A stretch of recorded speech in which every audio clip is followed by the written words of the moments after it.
state in their own way with their own imagination. And so I would like to thank from the bottom of my heart Mr. Vaiko for the service that he has done, not just to Tamil Nadu, but to the Indian Union, to the Constitution of India. It's an honor for me to come here. It's an honor for me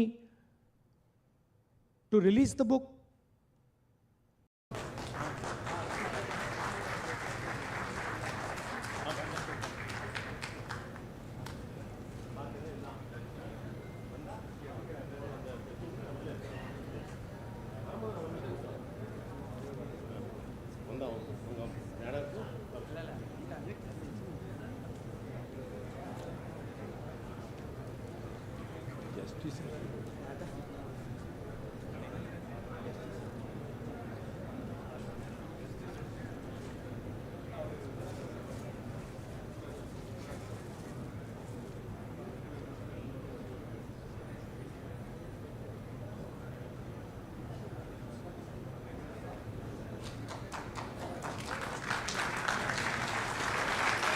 அண்ணனை வணங்கி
media வந்து அந்த அவர்கிட்ட சொன்னோம் சொல்லி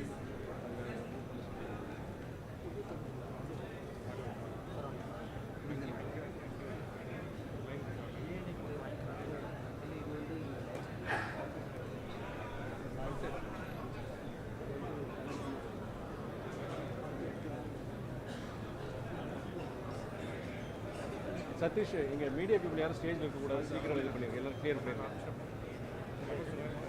number வந்து நான் live வந்து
ஷாம் சதீஷ் உட்காருங்க. கொஞ்சம் இது பண்ணுங்க. நம்ம யார்கிட்ட சொல்லணும். அவர்கிட்ட அந்த ஆள் இன்சார்ஜ் வசந்தா அவர்கிட்ட நான் சொன்னேன். வந்து கூட சொன்னேன். நீங்கள் தாங்க பேச என்னால் பேச முடியாது. சொன்னால் கோச்சுக்குவாங்க. இல்லை அவர்கிட்ட சொல்லுங்க. நீங்கள் வசந்த் எங்கே இருக்கிறது?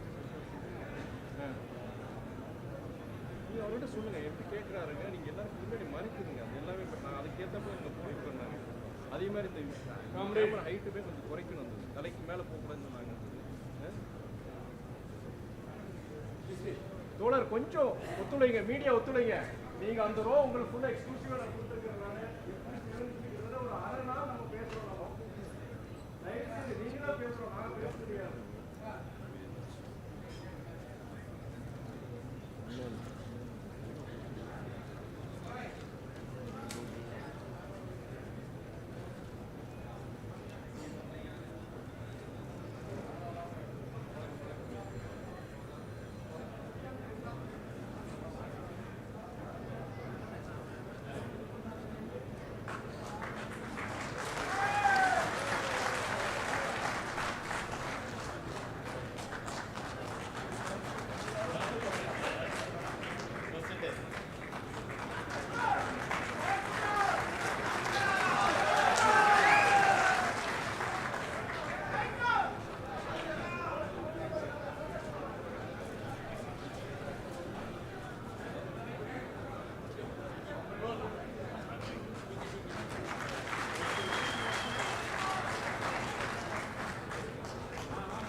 So that I can go.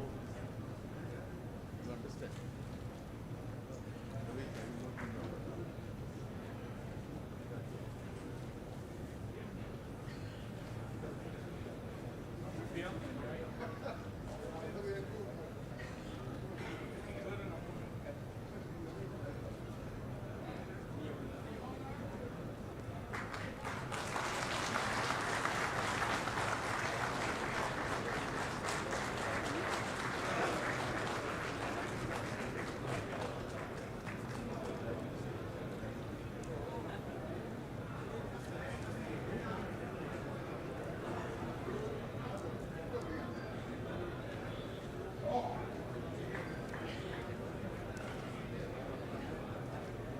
வணக்கம் ஐயா.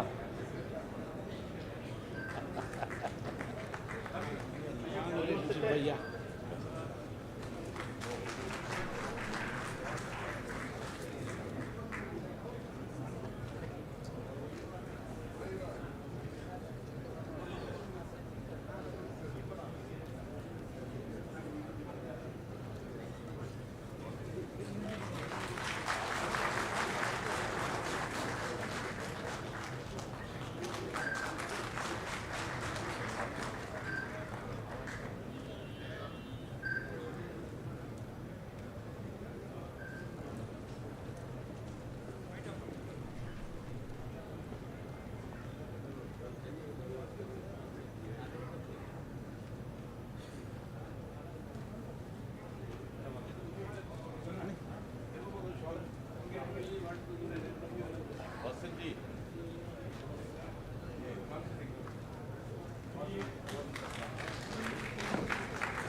Where is it? It's here, it's here.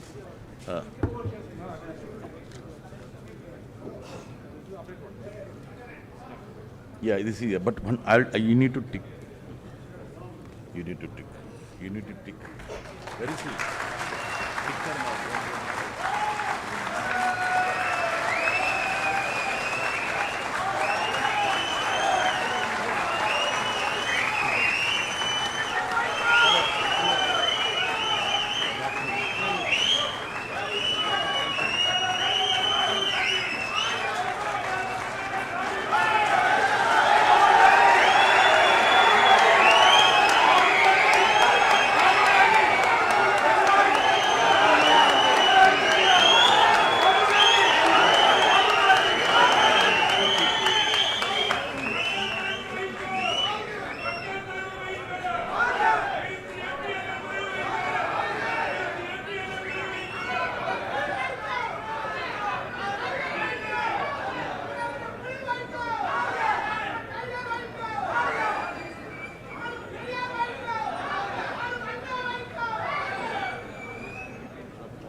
Invitation ಎಲ್ಲ ಹೋಗ್ತೈತಿ.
Minutes, okay.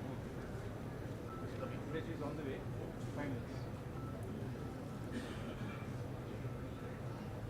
So, we have after you.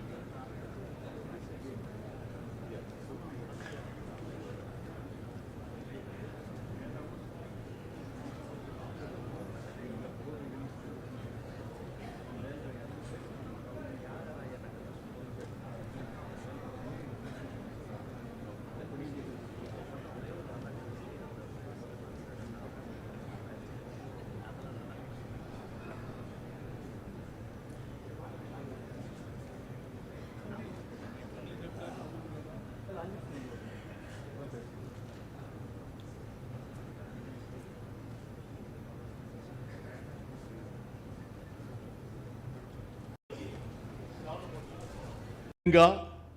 Had a rendezvous with the LTT Supremo Prabhakar. And while I was speaking on his farewell, I said, the real tiger now is none other than Vaiko.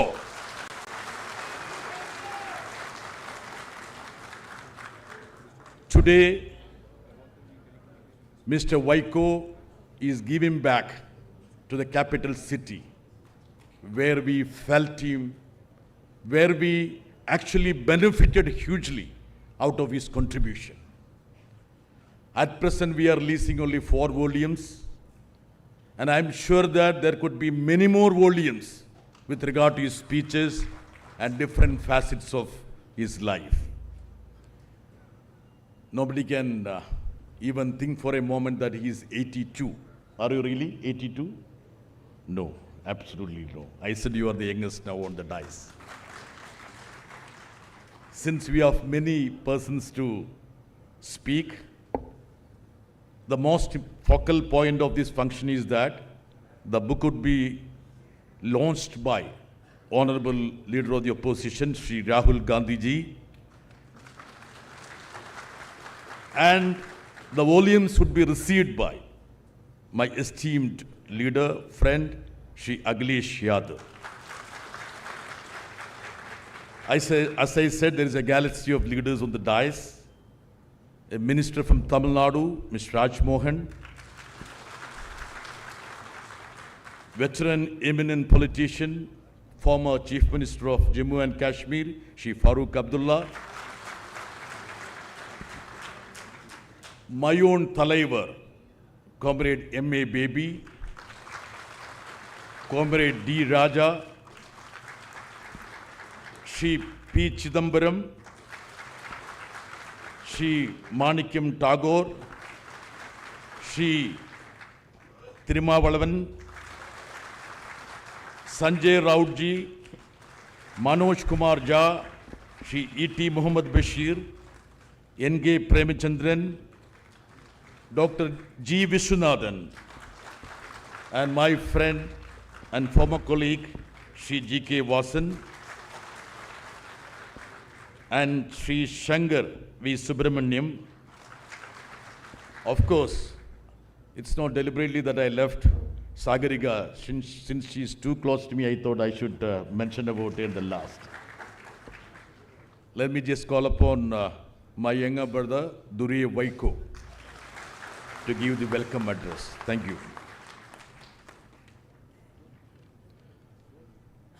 Honorable Leader of the Opposition in the Lok Sabha, Congress Leader, my beloved brother, Sri Rahul Gandhi ji, former Chief Minister of Uttar Pradesh, National President of the Samajwadi Party, my beloved brother, Sri Akhilesh Yadav ji, Honorable Minister for School Education, Tamil Nadu, my beloved brother, Thiru Raj Mohan, President of the Jammu and Kashmir National Conference, a friend of Mr. Vaiko, Shri Farooq Abdullah,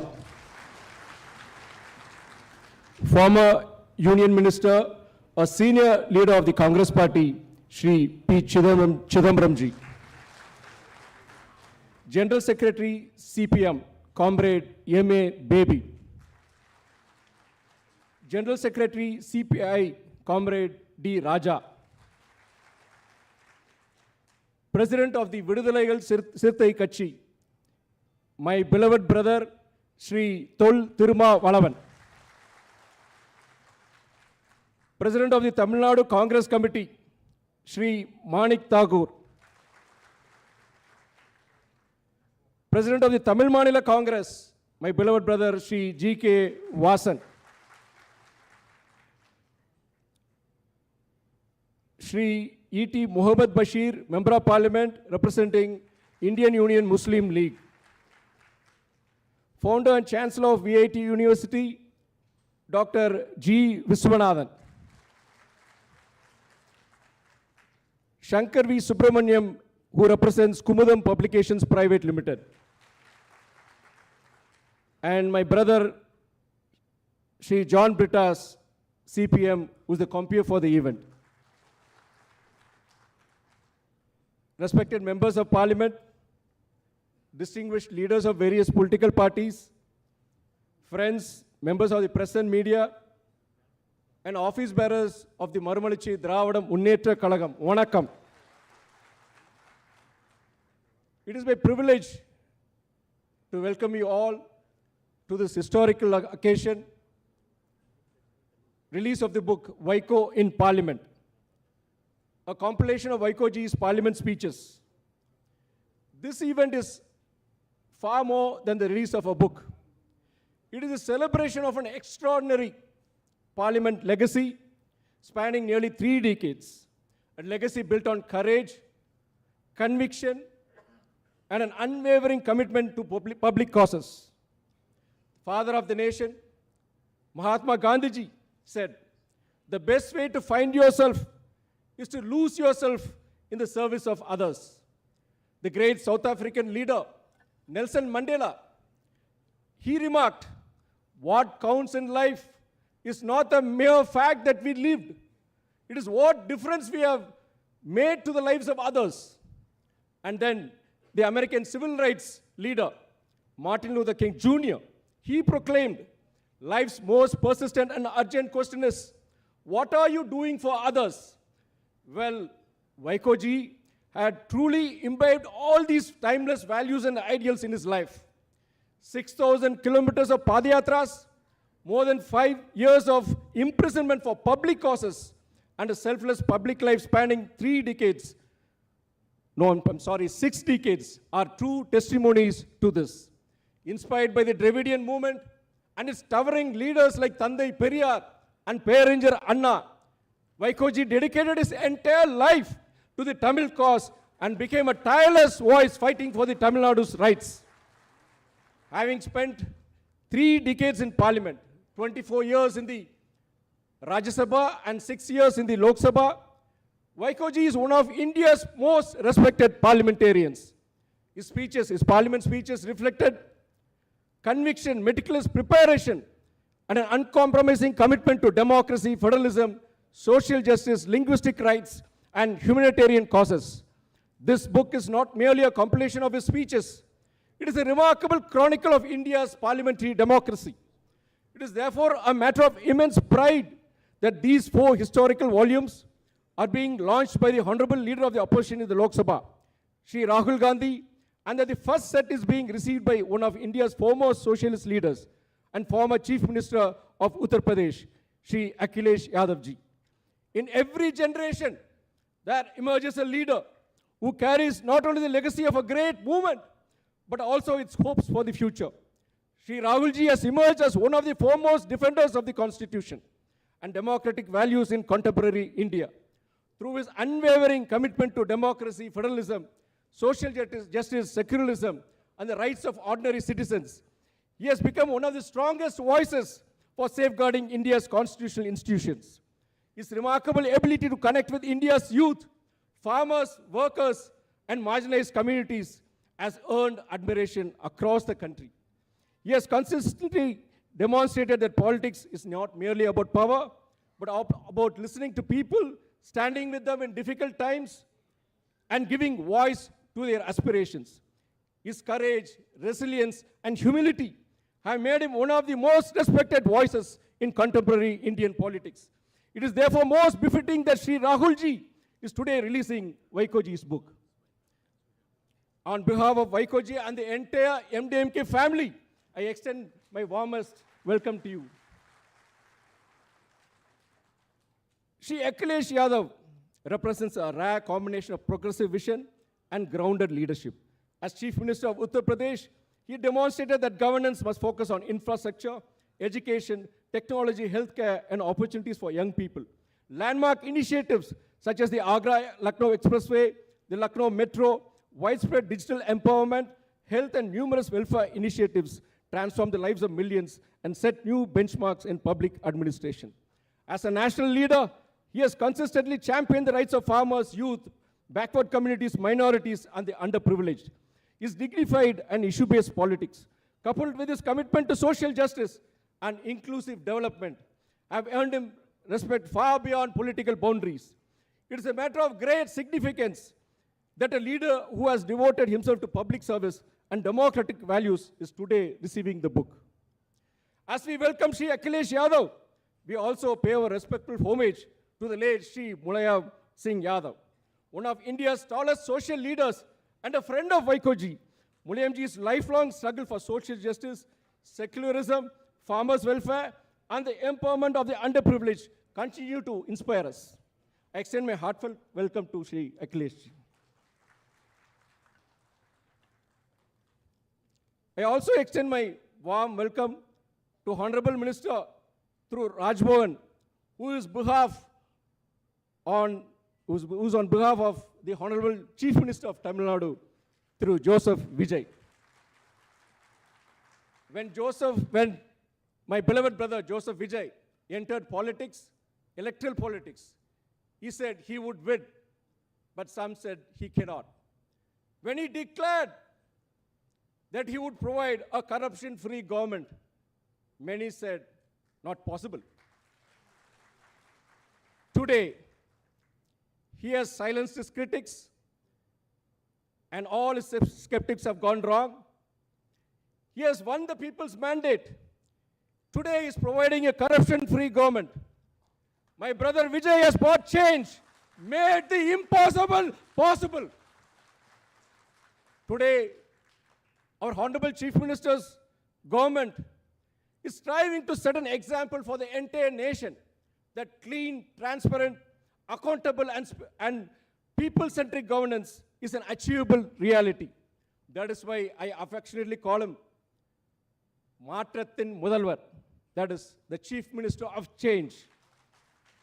I also call him Makkalin Mudalvar, the People's Chief Minister. We are honored by the presence of Honorable Minister through Rajbhavan, who has come here on behalf of our Honorable Chief Minister, my beloved brother through Joseph Vijay.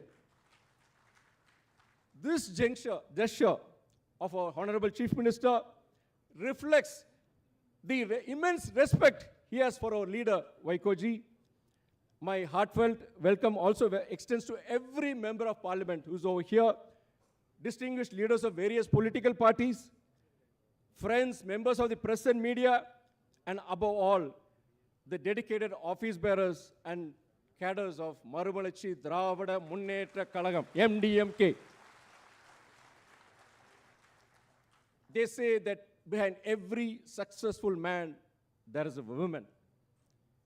I would proudly state today that behind the turbulent public life of Vaiko ji, my father, stands my mother, Renuka Devi, who gave him calm, peace, and solace during troubled times. 32 வருடங்களுக்கு முன்னர் மறுமலர்ச்சி திராவிட முன்னேற்ற கழகம் என்ற இந்த இயக்கம் துவங்குவதற்கு முன்னர் தலைவர் வைகோ சொன்னார், நான் காட்டுகிற பாதையில் பாதை மலர்களால் விரிக்கப்பட்ட பாதை அல்ல, என் உடன் வந்தால் பட்டங்களும் பதவிகளும் கிடைக்காது, நான் செல்கின்ற பாதை கற்களும் முற்களும் நிறைந்த பாதை, துயரங்களும் துன்பங்களும் நிறைந்த பாதை, அதற்கு சித்தமானவர்கள் என் பின்னால் வரலாம்.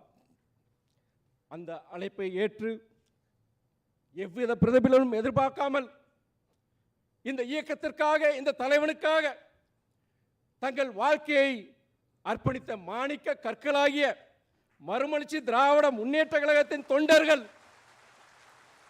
நிர்வாகிகளாகிய உங்களின் உழைப்பு, தண்டனமற்ற தொண்டு, அது இல்லாமல் இந்த இயக்கத்தின், இந்த தலைவனின் சாதனைகளும் போராட்டங்களும் சாத்தியமாயிருக்காது.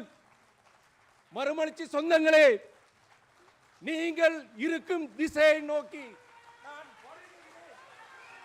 நான் வரவேற்கிறேன்.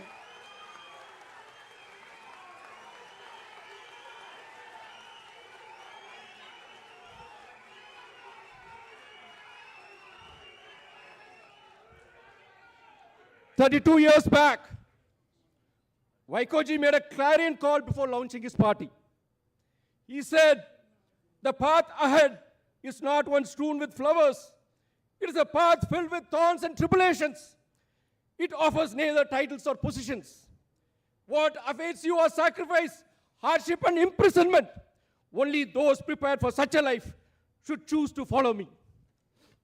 You, the dedicated carers and office bearers of the Marumalachi Dravida Munnetra Kazhagam, the selfless souls who answer that call,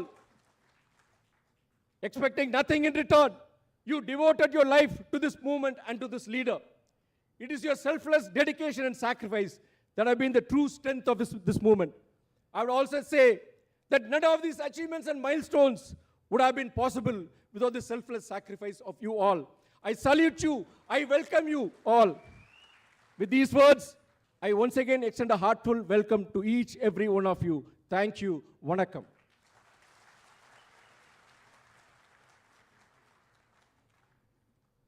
Thank you, my brother. Please bear with me because I don't know how to speak Tamil. Konjam konjam pesha mudiyadu. The world must have changed. Parliament must have undergone huge transformation. As I usually say, it's a pale shadow of the Parliament we had at a point of time. But one person who is steadfast in his causes is none other than Mr. Vaiko. Today, this dais and the venue resonate the principle of the Indian Constitution. It's not the region or religion, but the ideals of the Indian Constitution that is important. Both the venue and the dais resonate these ideals of the Indian Constitution. Let us now go to the most important part of this solemn function. Let me just call upon Honorable Shri Rahul Gandhi ji to launch the volumes of Mr. Vaiko in Parliament. It would be received by Shri Akhilesh Yadav. Let me request all others to join me.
Let me now invite Honorable Leader of the Opposition, Shri Rahul Gandhi ji, to address the gathering.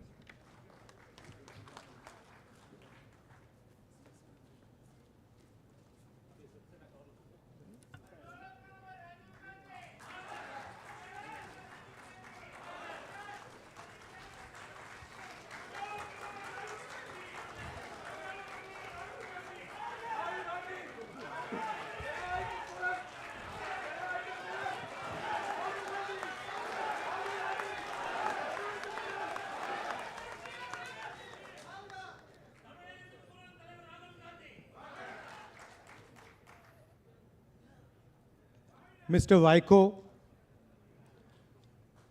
Akhilesh Yadav ji,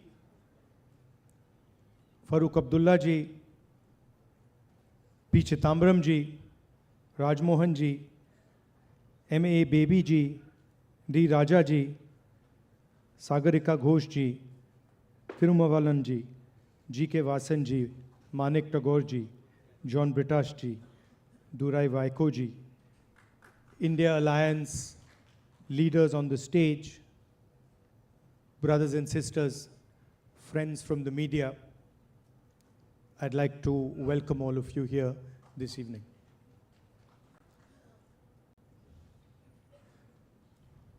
First of all, I'd like to congratulate Mr. Vaiko, not just on his speeches, on the book he's written, but also for the spirit that he has carried throughout his career. Whenever I judge a politician, the first thing, most important thing I look for is consistency. Does the person believe in some ideas, maintain those ideas consistently, or does the person say one thing one day, another thing the next day, another thing the third day? And Mr. Vaiko has been among the most consistent parliamentarians in our country. He holds a position, does not compromise with the position, and the position is clear. There's another element to Mr. Vaiko. I now have the pleasure and honor of knowing him. I don't know if he's told you or not, but we have a friendship going on between us. And we are very fond of each other. So the other thing about Mr. Vaiko, and you alluded to it when you said he's a very young person. You didn't say that he's a young and handsome, dashing person. But what is a young person? What is the difference between a young person and an old person? A young person is someone who has an open mind, asks questions, explores different things, has a big imagination. Like I described in my speech a few days ago, he is 82 years old, but he still is a student of life, student of politics. And he asks fundamental questions. Unlike certain other people.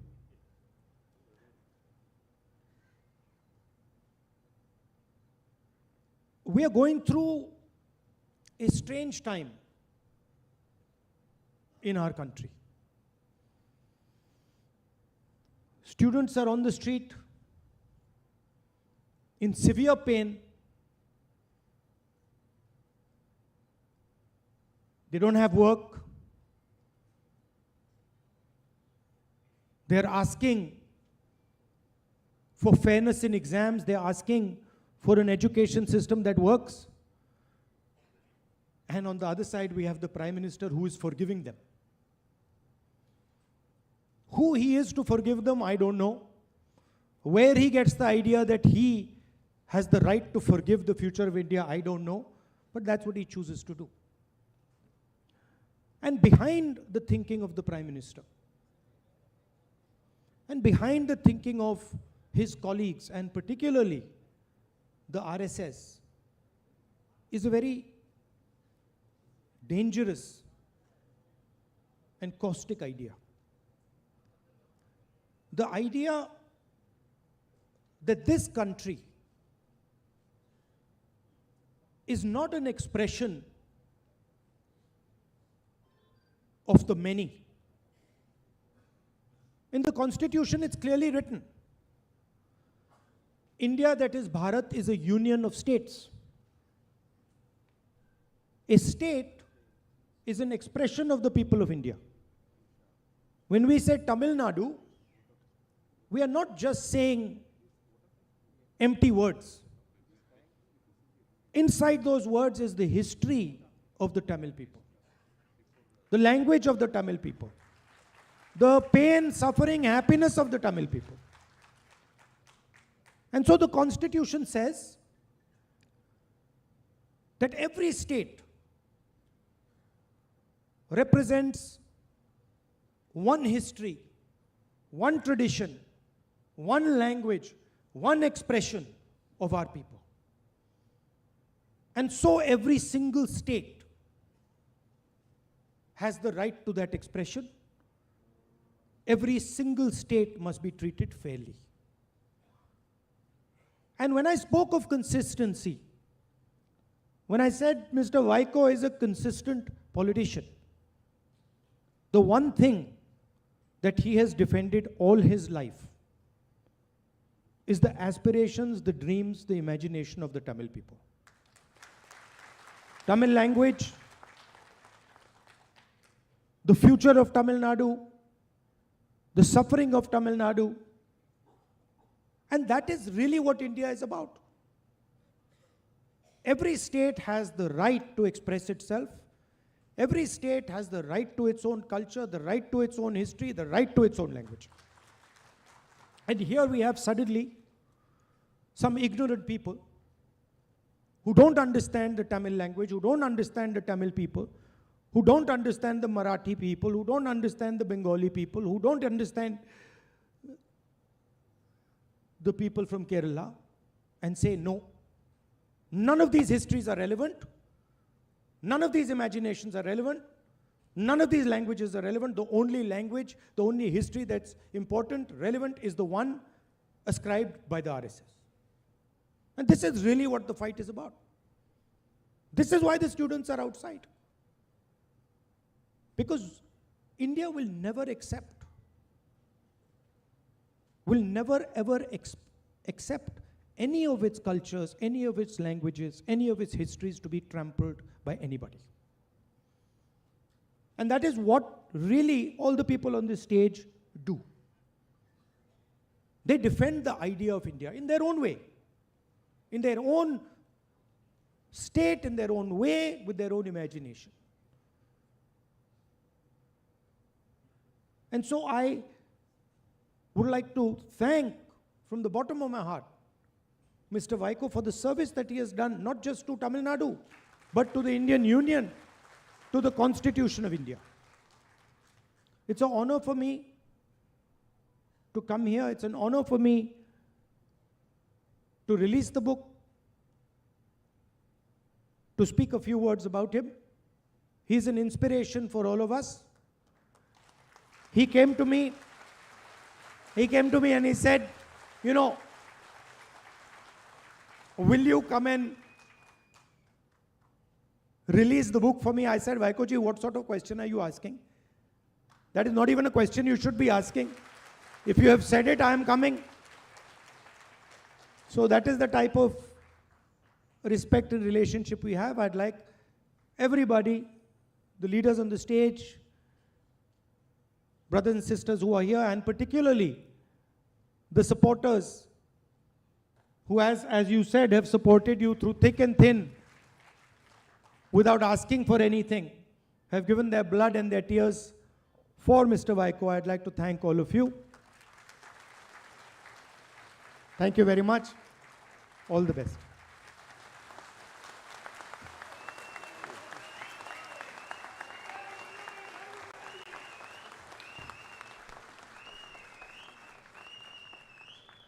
Thank you, Rahul ji. As he rightly said, resilient, tenacious, and indomitable Vaiko. A small correction to Rahul ji. I not only said he is young, I said younger than Rahul ji. Inverter coma. That's what I'm calling. Thank you very much for your very inspirational words. Now let me just call upon Aglesh ji. Aglesh ji, when I look up to you with so much of admiration, I feel that you are carrying a huge burden. The burden is to save this nation from fascism and to regain the ideals of secularism and pluralism, because UP has elections in 2027. With best wishes, let me just call upon Mr. Akhilesh Yadav, former Chief Minister of Uttar Pradesh.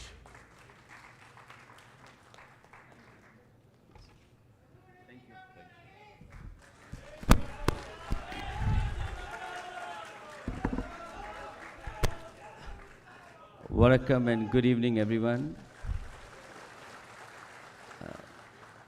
Shri Rahul Gandhi ji, and I see all senior leaders sitting on the dais. First of all, I congratulate Vaiko ji and his son for bringing such a collection of his speeches from the parliament. And I think each and everyone sitting in the hall who has been with Vaiko ji and his son all his life. I still remember the times when I used to be with your senior leader in the house. He was such a passionate leader who used to fight for Tamil people and their issues. And when I used to listen to him, when he used to speak in Tamil, I used to see the emotion and the kind of emotion he was having in the speech, emotional speeches, which used to touch not only us, but people sitting far away from Delhi. So such an opportunity where I'm meeting such a leader, and it's an honor to receive the book. And I feel once I read the book, I will also be able to connect with my people the way Vaiko ji in his life connected with, he had a connection with the people there in his constituency. And one more important thing, when everybody is talking about his age, what I see is like on the stage, like father, like son, of course, but when he says 82, I don't believe he's 82. When I see him in a red cap, he looks like 28. And once again, thank you so much. Congratulations to everyone. And once again, welcome to all the people who have come all the way from Tamil Nadu. And I wish all the good luck to everyone. Thank you so much.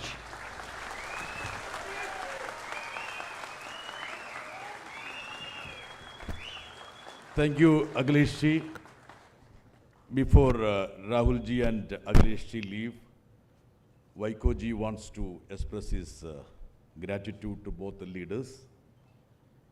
Before calling him, I think I would say one sentence of anecdote, just to underscore the experience of Vaiko ji. We were in a business advisory committee meeting when former Vice President Jagdeep Dhankhar was there. And he was telling Vaiko ji that he is not supposed to exhibit any badge or flag. Then he quoted a ruling by former Vice President Venkatraman when an issue was raised by V. Gopalasamy in 80s.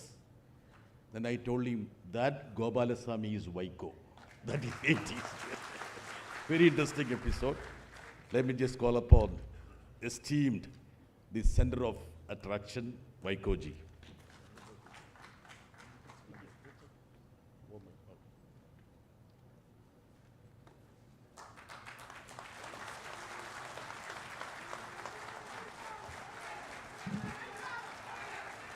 கதிர் வெடித்து பிளம்பு விழ கடல் கொதித்து சூடாற்ற முழுமைமிகு நிலப்பரப்பின் முதற்பிறப்பு தோன்றிவிட நதி வருமுன் மணல் தருமுன் முந்தோன்றி மூத்ததுவும் பதிமதுரை பெருவழியில் பாண்டியர் கொற்றம் கண்டதுமான உயிரினும் மேலான செந்தமிழே வணக்கம்.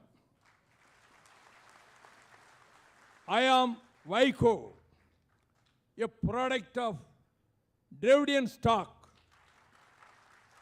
I am standing here to pour my emotional sentiments of immense gratitude from the core of my heart. I thank all the distinguished leaders of political parties, respectful spectators, affectionate friends from visible media and print media. It will be very pertinent to quote a couplet of Tirukkural, the greatest piece of literature of all times, to guide the entire humanity, consisting 133 chapters containing 1330 couplets. I quote the first couplet of 11th chapter regarding gratitude. செய்யாமல் செய்த உதவிக்கு வையகமும் வானகமும் ஆற்றல் அரிது. The translation of this couplet by Reverend G.U. Pope goes like this. The gift of heaven and earth is not an equivalent for a benefit which is conferred where none had been received. I would extend my gratitude to the leader of the opposition, Lok Sabha, the glittering star of the Indian political horizon, the future Prime Minister of India, Mr. Rahul Gandhi ji, who launched the 4 volumes containing all my speeches in both the houses of parliament over a period of 30 years. I thank former Chief Minister of Uttar Pradesh, Honorable Akhilesh Yadav ji, who received the first set of 4 volumes here. I thank the veteran leader of the opposition, Rajya Sabha, Honorable Mallikarjun Kharge. I thank Honorable Raj Mohan, Minister of School Education in Tamil Nadu, to represent the vibrant Chief Minister of Tamil Nadu, who has eradicated corruption from every field, Honorable Joseph Vijay. I would thank my esteemed bosom friend, elder brother, still the Lion of Kashmir, reflecting his father, former Chief Minister and Union Minister, President of Nationalist Congress Party, Honorable National Conference, Dr. Farooq Abdullah. I thank former Union Finance Minister, Honorable Mr. P. Chidambaram, Member of Parliament. I will, at the end, I have to say a few words, and I have to take a vow today, and that I will do it. All the speakers finish their speeches. I will do it. Thank you.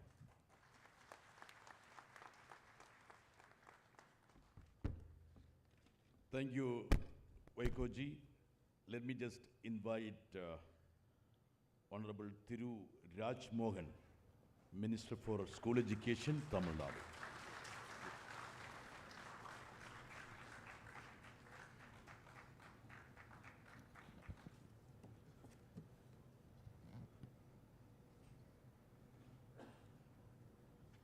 பிறந்து சிறந்த மொழிகளின் மத்தியில் சிறந்தே பிறந்த தாயே தமிழே வணக்கம். புயலை சந்திக்க வந்தேன் தென்றலாக தழுவி வரவேற்பு தந்த அண்ணன் துரை வைகோ அவர்களுக்கு பாச வணக்கம். சிறப்பானது ஒரு தொகுப்பாளர் பணியை கடமையாக கொண்டிருக்கக்கூடிய தோழர் ஜான் பிரிட்டாஸ் அவர்களுக்கு சிவவணக்கம்.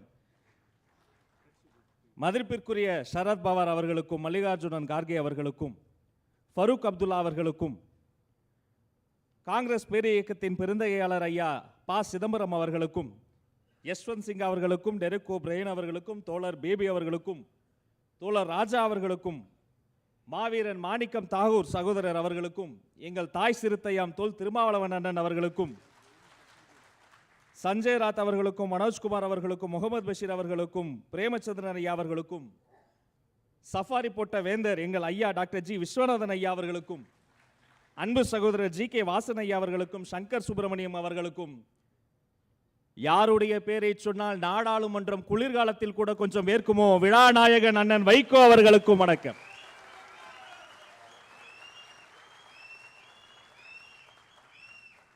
அவர் அருகிலே இந்தியாவின் எதிர்காலமாக இருக்கக்கூடிய எதிர்க்கட்சி தலைவர் சகோதரர் ராகுல் காந்தி ஐயா அவர்கள் அமர்ந்திருக்கிறார்.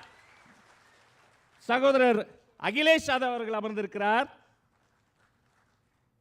அவர்கள் இருவருக்கும் இடையிலே அவர் அமர்ந்திருக்கிறார். இதை பார்க்கிற பொழுது எனக்கு ஒன்றுதான் தெரிகிறது, அண்ணா எங்களுக்கு திசை காட்டியே நீங்கள் தான், வழிகாட்டியே நீங்கள் தான், கலங்கரை விளக்கமே நீங்கள் தான்.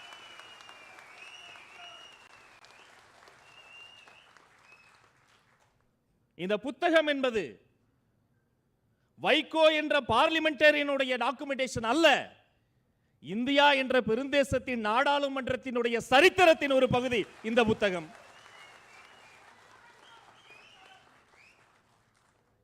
எனக்கு தெரிந்து தொண்டர்களின் காசில் வீடு கட்டிய தலைவர்கள் மத்தியில் தலைவர் ஒரு தன் காசில் தொண்டர்களுக்கு வீடு கட்டி கொடுத்தாயா அண்ணா, உன்னை வணங்குகிறேன் அண்ணா. துரை அவர்களிடம் சொல்லியிருந்தேன், நான் மட்டும் அமைச்சராக மட்டும் இல்லை என்றால் இந்த அரங்கத்தின் கடைசி வரையில் நின்று அமர்ந்து அண்ணன் வைகோ வாழ்க என்று பார்வையாளனாக வந்திருப்பேனே அண்ணா. I am not standing here as a Honorable School Education Minister of Tamil Nadu. I am also standing on behalf of Honorable Chief Minister of Tamil Nadu, Sri Joseph Vijay அவர்களின் குரலாக மனசாட்சியாக இங்கு வந்து நிற்கிறேன் அண்ணா. எங்கள் முதல்வரின் இதயமும் சிந்தனையும் இங்கேதான் இருக்கிறது. ஏனால் அவர் இதயத்தில் நீங்கள் தான் இருக்கிறீர்கள் அண்ணா. எதை சொல்வது எதை விடுவது, சுருக்கமாக சொல்ல வேண்டிய காலத்தின் தேவை கருதி நாடாளுமன்றத்தில் ஒருவர் எப்படி பேச வேண்டும் என்பதற்காக மட்டுமல்ல, இந்த நாட்டிலேயே ஒருவர் எப்படி பேச வேண்டும் என்பதற்கான பாட புத்தகத்திற்கு கை கால் முளைத்தால் அதன் பெயர் வைக்கும். பாலிடிக்ஸ் எவ்ரி சிங்கிள் செகண்ட், ஒவ்வொரு நொடி பொழுதும் மாறிக்கொண்டிருக்கிறது. பல்வேறு சம்பவங்களை நாம் பார்த்து கொண்டிருக்கிறோம். சில சமயங்களில் அநாகரிகமான தோற்றத்தை அது தொட்டு விடுகிறது. ஆனால் ஒரு பெருமை என்ன தெரியுமா, நீங்கள் 1000 கோடி கொடுத்தால் கூட அநாகரிகமாக அரசியலில் பேசாத ஒரு மனிதர் இருந்தால் அது வைகோ.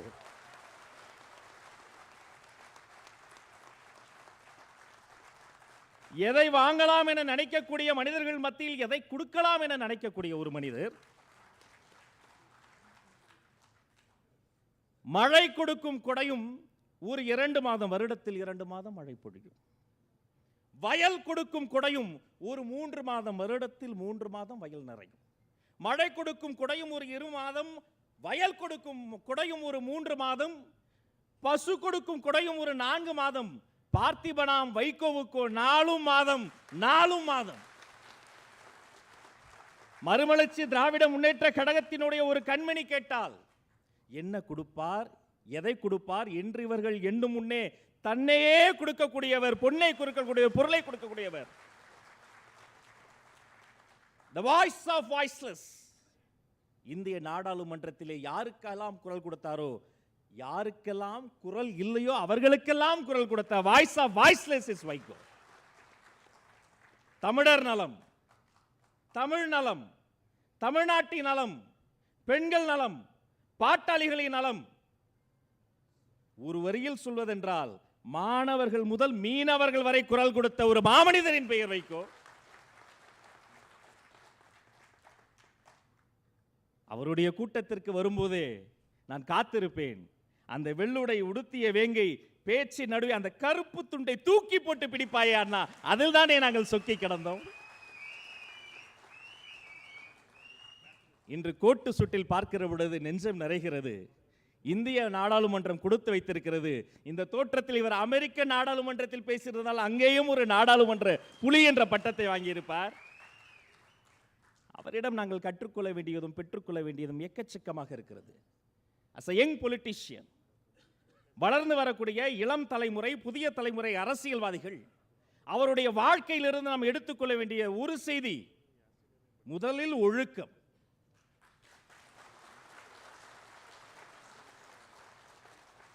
டிசிப்ளின். 2, அவருடைய உழைப்பு. ஒவ்வொரு பேச்சுக்கும் அவர் எடுத்துக்கொள்ளக்கூடிய உழைப்பு. 3, கொள்கை தெளிவு. எந்த காலத்திலும் கொள்கையில் சமரசம் செய்யாத ஒரு செய்யக்கூடிய ஒரு மாவீரர். 4, நாகரிக அரசியல். அரசியலில் எவ்வளவு எதிர்ப்பு நிலை வந்த போதும் அந்த டெக்கோரமை, அந்த டிசிப்ளின், அந்த டீசன்சியை தாண்டாத ஒரு மாமனிதர். காவிய தமிழை இளங்கோ தந்தான், கவிதை தமிழை கம்பன் தந்தான், வாழ்வியல் தமிழை வள்ளுவர் தந்தார். அதை வாழ்க்கையாக வாழ முடியும் இவர்தான் எங்களுக்கெல்லாம் சொல்லி தந்தார்.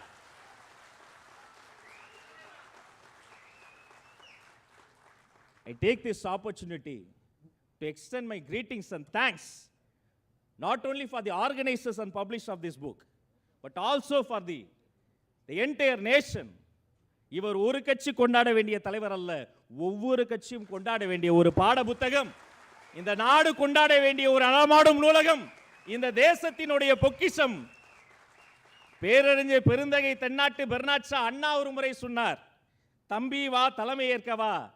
அந்த சொற்றொடரை கடன் வாங்கி இந்த சிறியவன் எளியவன் சிறிது மாற்றி சொல்கிறேன், அண்ணா வா எங்களுக்கு திசை காட்டவா, இந்தியாவிற்கு வழிகாட்டவா, திசை காட்டியாகவா. டெல்லியிலே கூட்டம், பெரும் கூட்டம் வந்துவிடுமா என்ற ஒரு சந்தேகம். வந்து பார்த்தேன், பல நாட்கள் குழந்தை பேர் இல்லாத ஒரு பெண்மணிக்கு ஒரே பிரசவத்தில் இரட்டை பிள்ளை பிறந்ததை போல அரங்கம் நிறைந்திருந்ததை பார்த்து நெஞ்சம் நிறைந்தது. தமிழ் சமூகமே உனக்கு வாழ்த்துக்கள். இவரை கடல் கடந்து 196 நாடுகளில் உலகத் தமிழர்கள் கொண்டாடுகிறார்கள். இன்று புரிந்தது, செங்கோட்டையிலும் அண்ணனினுடைய கொடிதான் பறந்து கொண்டிருக்கிறது என்பது இன்று புரிந்தது. நீங்கள் வழிகாட்டுங்கள் அண்ணா, நீங்கள் போட்ட விதையில் விருட்சமாக வளர்ந்து உங்கள் ஆட்காட்டியை விரல் பிடித்து உங்களோட நிழலாக வந்து நிற்கிறாரே, அதோ இளம் புயல் துரை வைகோ, அவரினுடைய சகோதரனாக பயணிக்க வெற்றி கழக கண்மணிகள் காத்திருக்கிறோம். உங்களை வாழ்த்துகிறோம், வணங்குகிறோம். நன்றி. தமிழ் வணக்கம்.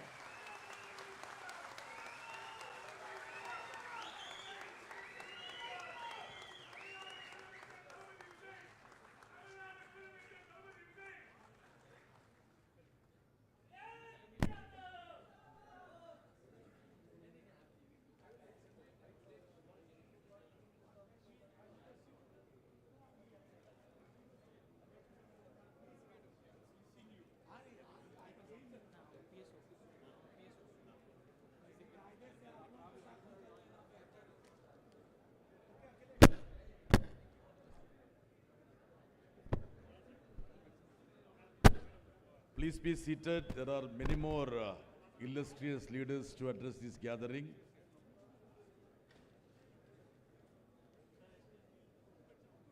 I would be grateful if all of you could take your seats.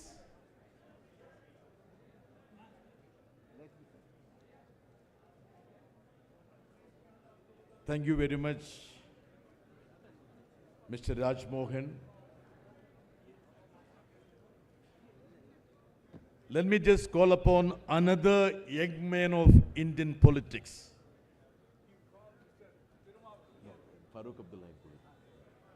Let me just invite another young man of Indian politics. Definition for resilience, steadfastly defending the values of federalism, secularism and democracy. I still release the way in which Dr. Farooq Abdullah, who even came all the way from Srinagar to express solidarity with the agitation of our Kerala ministers and MLAs. Dr. Farooq Abdullah. Vanakkam to all of you who are here, to the leaders on the stage, and particularly Vaiko. I met Vaiko years ago. There was a problem in Tamil Nadu. And he was sent by then the Chief Minister to see my father so that he could speak to the Prime Minister of the day that what they are thinking of dismissing the Chief Minister was not right. I hope Vaiko remembers that. Ever since that day, I have known this man. Man with courage, man with determination. He will fight. He'll go against the current, and he did so. When people, Tamils, were suffering in many places in the world, he was one voice that never stopped talking about them. And even today, his heart bleeds for the people of Tamil Nadu and their future. India is a diverse nation. So many languages, so many cultures, so many ways of life, yet united for one reason, that together we can progress and together we can survive and make India great. It is unity in diversity. It is diversity we have to protect. If we do not protect diversity, we cannot protect the future of this nation. I many times say to myself, look at Jammu and Kashmir. Weather different, cold in the winter, some places -50, and language different in that place, 14 languages, culture different, ways of life different. And when I compare to Tamil Nadu, the other side of India, absolutely diverse, then I say to myself, we have to work together. We have to stand together. That is the only way we can make India great. Now, many mistakes have been made in the past. Election Commission should have been made autonomous. It wasn't done. Judiciary, which is the last post where one can go to get relief, that needs to be thought about. We need to make it far more democratic and not dependent on the government and the wishes of the government of the day. All of you have come here to honor this great man who has worked for the nation. I congratulate him, wish him well. It's not age that matters. It is the determination of the person who wants to work and wants to work for the good of the nation. You saw on the 20th, my comrades are here. They were the only lucky ones who made it to this hall. Capital was in complete disarray. The children had come out, and the way they were brutally treated, no one can forget. India needs to wake up now, not tomorrow, now. Unless we unitedly fight the dictatorial policies of the government, we are never going to make India great. Remember, it is people of India that make India great. And unless the people of India get their due, howsoever they may say we'll be the third biggest economic power and military power and whatnot, we still feed nearly 80 crore out of 140 crore population of India with free rations. So where are we going to become great? Look at Jammu and Kashmir, a state converted to union territory, completely against the law, fundamental laws.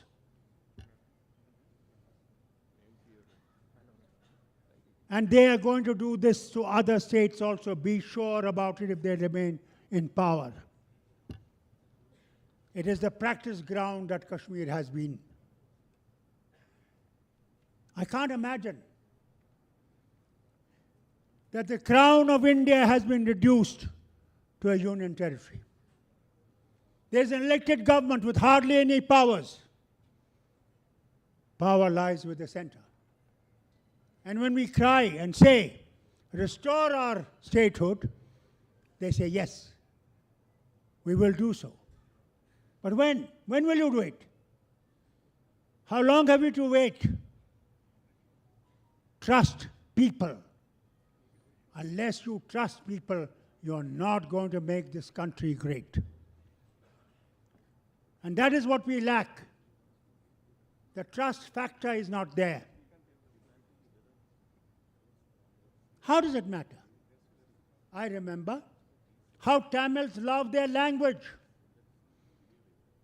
how people of Malayalam love their language. And I was in England many years ago and lived in Fitzroy Square where there was an Indian YMCA. And there were people from Tamil Nadu, there were people from Kerala, there were people from many parts of India. They spoke their language. They were proud of their language, whether it was Bengali, but in the north, whole thing has been manipulated by creating differences between religions. How does it matter? I'm a Muslim, you're a Hindu, you're a Sikh, you're a Christian, you're a Buddhist, you're Indian. So be proud of those people who are part of India, whatever their religion, whatever their language, and do justice to this nation. And that is what I hope, till you are alive, you will continue to fight, Vaiko, for the nation, not only for Tamil Nadu, but for the nation. If nation survives, you will also survive, I will also survive, and every one of us will survive. It is nation that we have to build, and that nation we will build, inshallah. They have shown it. The young crowd has shown it on the 20th, that they're not be afraid. They're not worried about various agencies who might jump at their throats. They have moved out of that. They want a nation where their voice can be heard and answered. I hope that movement will continue and India will see a new change. Thank you, Vaiko, for calling me here, and I'm glad I'm here. God bless you all, and may India survive to the highest level in the world. Thank you.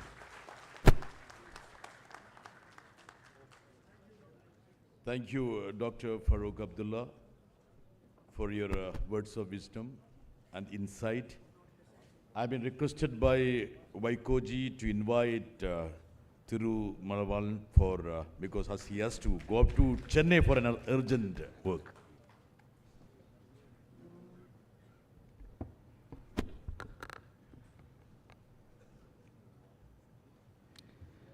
விழா நாயகர் பெருமதிப்பிற்குரிய அண்ணன் புரட்சி புயல் வைகோ அவர்களே,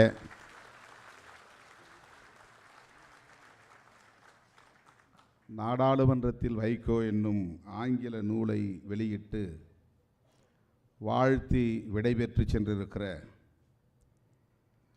இளம் தலைவர், ஆளும் கட்சியினரை சிம்ம சொப்பனமாக விளங்கும் திரு ராகுல் காந்தி அவர்களே, திருமிகு அகிலேஷ் யாதவ் அவர்களே, அண்ணன் டி ராஜா அவர்களே, தோழர் எம்ஏ பேபி அவர்களே, அண்ணன் ஜி.கே. வாசன் அவர்களே, மாண்புமிகு தமிழ்நாடு பள்ளிக்கல்வித்துறை அமைச்சர் அன்பு இளவல் ராஜ்மோகன் அவர்களே, பெருமதிப்பிற்குரிய அண்ணன் காங்கிரஸ் இயக்கத்தின் மூத்த தலைவர், இந்திய ஒன்றிய அரசின் மேனாள் நிதி அமைச்சர் திருமிகு பிசி என்கிற ப. சிதம்பரம் அவர்களே, மூத்த முதுபெரும் தலைவர் ஃபரூக் அப்துல்லா அவர்களே, தமிழ்நாடு காங்கிரஸ் கமிட்டியின் தலைவர் அன்பு சகோதரர் மாணிக்கம் தாகூர் அவர்களே, இந்நிகழ்வை ஒருங்கிணைத்து சிறப்பாக தொகுத்து வழங்கி கொண்டிருக்கிற தோழர் ஜான் பிரிட்டாஸ் அவர்களே, மேடையில் எதிரில் அமர்ந்திருக்கும் தலைவர் பெருமக்களே, தமிழகத்திலிருந்து வருகை தந்திருக்கிற தமிழ் சொந்தங்களே, இந்நிகழ்வை சிறப்பாக ஒருங்கிணைத்து வெற்றிகரமாக வழிநடத்தி கொண்டிருக்கிற அண்ணன் வைகோ அவர்களுக்கு பெரும் துணையாக இந்த களத்தில் நிற்கிற, அவரைப் போலவே நாடாளுமன்றத்தில் கர்ஜித்து கொண்டிருக்கிற எனது அன்பு இளவல் துரை வைகோ அவர்களே, உங்கள் அனைவருக்கும் என்னுடைய பணிவார்ந்த வணக்கத்தை தெரிவித்துக் கொள்கிறேன். விரைந்து விமானம் பிடிக்க வேண்டும் என்கிற ஒரு நெருக்கடியால் சற்று முன்னதாகவே பேச வேண்டும் என்று அனுமதி பெற்று உங்கள் முன்னால் நிற்கிறேன். இடையிலே விடைபெறுவதற்காக பொறுத்தருள வேண்டுகிறேன். 80களின் இறுதி காலத்தில் அவரை நான் அறிவேன். அண்ணன் அவர்களை சந்திக்கிற வாய்ப்பை பெற்றவன் சட்டக்கல்லூரி மாணவனாக. 80களில் அரசியலுக்கு வர துடித்த இளைஞர்களின் கனவு நாயகன் யார் என்றால் அண்ணன் வைகோ அவர்கள்தான். ஆற்றல் வாய்ந்த தலைவர்கள் இருந்தாலும், ஆற்றல் வாய்ந்த பேச்சாளர்கள் பலர் இருந்தாலும், தொடர்ந்து 40 ஆண்டுகளுக்கு மேலாக, ஏன் அரை நூற்றாண்டு காலமாக இந்த அரசியல் அரங்கில் நிகரற்ற ஒரு பேச்சாளர் என்றால் அண்ணன் வைகோ அவர்கள்தான். அவருடைய 40வது அகவையில் எப்படிப்பட்ட வீரியத்தையும் வீச்சையும் கொண்டிருந்தாரோ அதே வீரியமும் வீச்சும் 82வது வயதிலும் அவரிடத்தில் இருப்பதை நாம் பார்க்கிறோம். தனது பேச்சாற்றலால் தமிழகத்தை மட்டுமல்ல இந்திய அரசியல் அரங்கையே தன் பக்கம் ஈர்த்த பெருமைக்குரியவர் அண்ணன் வைகோ அவர்கள். முதுபெரும் தலைவர் ஃபரூக் அப்துல்லா அவர்கள் நீங்கள் தமிழ்நாட்டுக்கு மட்டுமல்ல ஒட்டுமொத்த தேசத்திற்கே தலைவர் என்று இப்போது சொன்னார். அதை நான் வழிமொழிகிறேன்.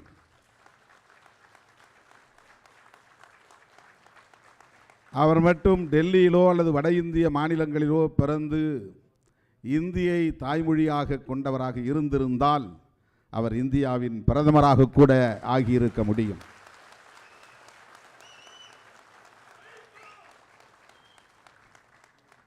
அந்த அளவுக்கான ஆளுமை திறன், பேச்சு திறன் அவருக்கு உண்டு. எளிதில் தனது பேச்சாற்றலால் யாவரையும் வசீகரிக்கக்கூடிய, இழுக்கக்கூடிய, ஈர்த்து போடக்கூடிய ஒரு விசை அவர். எத்தனை பேர் மேடைகளில் முழங்கினாலும் கூட வைகோ எழுந்தால் ஒட்டுமொத்த அரங்கமும் அவரையே உற்று நோக்கும். இதை யாராலும் மறுக்க முடியாது. அப்படிப்பட்ட ஒரு பேராற்றல் வாய்ந்த ஆளுமை அண்ணன் வைகோ அவர்கள். இந்த 40-50 ஆண்டுகளில் நான் மாணவ பருவத்திலிருந்து எத்தனையோ தலைவர்களை சந்தித்திருக்கிறேன். ஆனால் அந்த இளம் பருவத்தில் என்னை ஈர்த்த தலைவர் அண்ணன் வைகோ.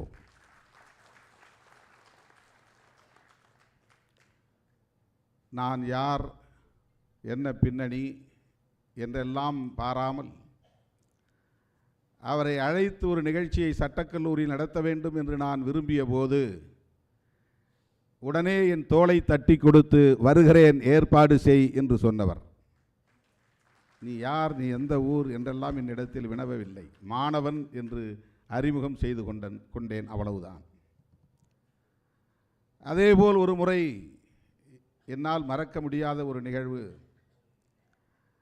அறிவாலயத்தில் அவர் இருந்தபோது அவரை சந்திப்பதற்காக நான் சென்றபோது அன்றைக்கு முத்தமிழறிஞர் கலைஞர் அவர்களை சந்தித்து விட்டு அவர் வெளியே வந்தபோது இந்த நிகழ்ச்சியை பற்றி பேசுவதற்காக அவரை நெருங்கினேன். நெருங்கியதும் அதே போல வாஞ்சையோடு என் தோளை தட்டி அவர் சென்ற அந்த வண்டியிலேயே என்னை அமர வைத்து கொண்டார். அவர் போன இடத்திற்கு என்னை அழைத்து போனார். அவர் சென்ற இடம் கிட்டு அவர்கள் தங்கியிருந்த வீடு. இப்படியெல்லாம் இளைஞர்களை ஊக்கப்படுத்துகிற ஒரு பெருந்தன்மை, அரசியலில் ஆர்வமாக செயல்படக்கூடிய இளைஞர்களை தட்டி கொடுக்கிற பேராளுமை அண்ணன் வைகோ அவர்கள். பல மேடைகளில் இதை நான் சொல்லியிருக்கிறேன் என்றாலும் இந்த மேடையிலும் சொல்ல வேண்டியது என்னுடைய கடமை என்று நான் உணர்கிறேன். நாடாளுமன்றத்தில் வைகோ என்று இந்த ஆங்கில நூலுக்கு பெயர் சூட்டியிருக்கிறார்கள். வைகோ இந்த பார்லிமெண்ட் என்று. இப்படி இருந்தால் இன்னும் நன்றாக இருக்கும் என்று நான் யோசித்தேன். A Tamil tiger in the parliament. A Tamil tiger in the parliament என்று இருந்திருந்தால் இன்னும் சிறப்பாக இருந்திருக்கும் என்று நான் விரும்புகிறேன். அந்த காலத்தில் இவருக்கு நாடாளுமன்ற புலி என்றுதான் பெயர். கலைஞர் அவர்கள் இவருடைய நூலை வெளியிட்ட காலத்தில் மேடைகளில் அப்படித்தான் எல்லோரும் முழங்கினார்கள். புரட்சி புயல் என்றும் நாடாளுமன்ற புலி என்றும் அழைக்க பெற்ற அண்ணன் அவர்கள் இத்தனை வயதை தொட்ட நிலையிலும் கூட அதே வேகத்தை அவரிடத்தில் பார்க்கிற போது, அவரை நெருங்குகிற போது நமக்கு ஒரு அச்சம் ஏற்படத்தான் செய்கிறது. அவர் முதுமையடைந்து விட்டார், மூப்படைந்து விட்டார். அவருடைய உணர்ச்சிகள் முனைமழுங்கி இருக்கும், நினைவுகள் தடுமாறி இருக்கும், வேகம் குறைந்திருக்கும் என்று யாராவது தப்பு கணக்கு போட்டால் அவர்கள் ஏமாந்து போவார்கள் என்பதுதான் என்னுடைய எண்ணம், திண்ணமான எண்ணம்.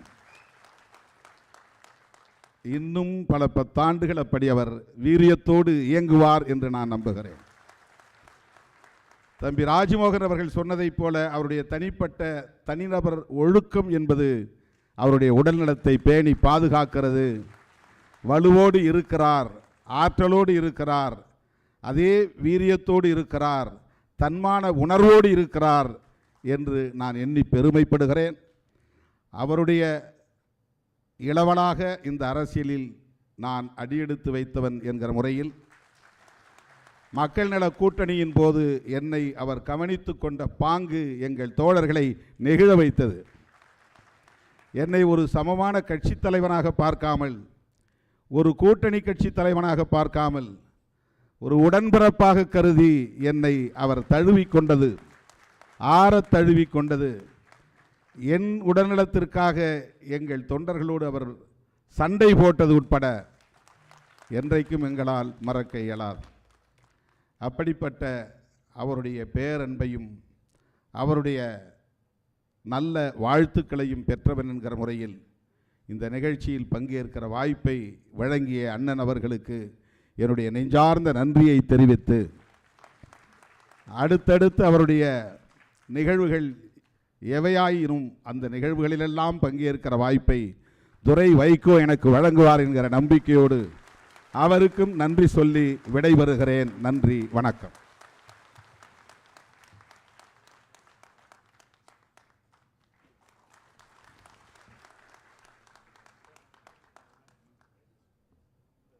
Thank you, Shithol Tirumalavan. Though he spoke in Tamil, நான் கொஞ்சம் புரிஞ்சிக்கிட்டேன். Correct? I got a certificate from Manikyam. Yeah. Can I call upon Comrade M.A. Baby, General Secretary of CPM, to address this gathering?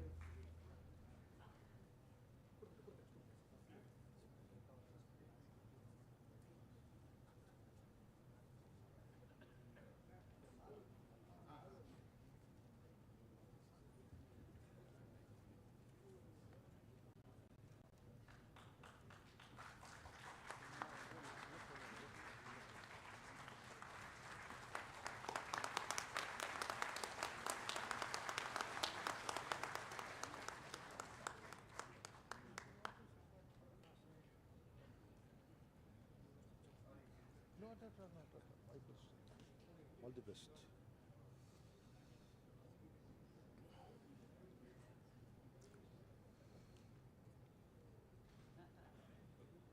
My bosom friend, Comrade Vaiko, senior most politician leader seated here, Farooq Abdullah Saab, Shri P. Chidambaram ji, Shri Professor Manoj Kumar Jha, Ms. Sagarika Ghosh, Supriya Sule ji, Shri Manikyam Tagore, my dear comrade D. Raja,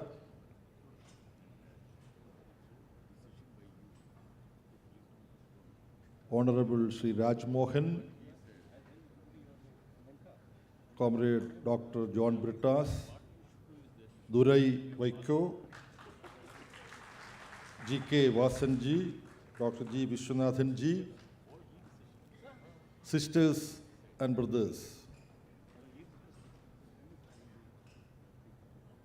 Now is a time when we need to try to shorten our interventions, because important speeches have already been delivered and more important speeches are about to be delivered also.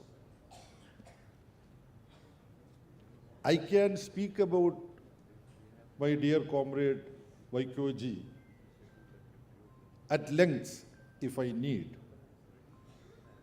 because we spent 10 years together in the upper house of our parliament from 1986 to 1996. Like a stream of consciousness, moments of that decade comes to my mind. But most of you know what is quintessential Vaiko. I want to share with you a latest experience of mine. On 20th of last month, July, Farooq Abdullah Sahab already related some experience. We had a meeting here, but that was the day when the powers that be unleashed indescribable assault, most cruel oppression upon peaceful democratic struggle of students and youths in Jantar Mantar and around. We remember that particular day. We were here in Delhi. Vaiko ji wanted to have meetings with some of us. He was fixing a meeting with Comrade Raja also. But because of this upheaval in Delhi and most brutal assault by the police people, Delhi police is under Shri Narendra Modi and Mr. Amit Shah and also under Mr. Mohan Bhagat. So the entire Delhi life was disrupted. So I called up my comrade Vaiko ji and said that many students are injured and many students, important students belonging to Students' Federation of India, they are injured and they are now taken to Surjit Bhavan to provide them medical aid and all that. So we may have to refix our meeting to another time. So Shri Vaiko ji told me, our meeting we can refix, but I want to go and see the students who are being assaulted. I said, I am rushing to that place. You too, please come there. Then we were monitoring our phone. Traffic was almost blocked in Delhi on that particular day. But finally we met at Surjit Bhavan. And Comrade Vaiko was there besides me and other parliament members belonging to our party to speak to the boys and girls to find out what had actually happened. So here there used to be spontaneous uproar from among you when speaker after speaker mentioned that for Vaiko ji, the people of Tamil, people from Tamil Nadu, that is the most important factor. Now also you are hand clapping, good. But please wait and listen what I am going to say. But those boys and girls who were assaulted and injured, they were not students and youth from Tamil Nadu. He primarily focuses his attention to the problems of Tamil Nadu. But after that, wherever some injustice is being done, wherever students or youth, women or people or marginalized sections, they are suffering, our Vaiko would reach there. That is the quality of Vaiko. So first and foremost, he stands with Tamil Nadu and Tamil speaking people wherever they are. Then he stands with Indians in any part of the country. Then he stands with human beings, because I remember when Zionists, with the support of US, attacked Palestinian people, Vaiko came along with us to extend solidarity with the people of Palestine. This is what brought us all together to celebrate the life of Vaiko, the speeches he made on the floor of the House, every issue that concerned people, not only of Tamil Nadu, of Indian people, and people belonging to other parts of the globe. So he is number one Tamilian, then Indian, then he is a Vishwa Pauran. He belongs to the entire globe. I don't want to take any more time. Now we are living at a period where democratic institutions nurtured and developed in our country are subjected to systematic assault. We all know tomorrow, 5th of August, is the day when a most unconstitutional assault was perpetrated on Jammu and Kashmir. I am sorry to say,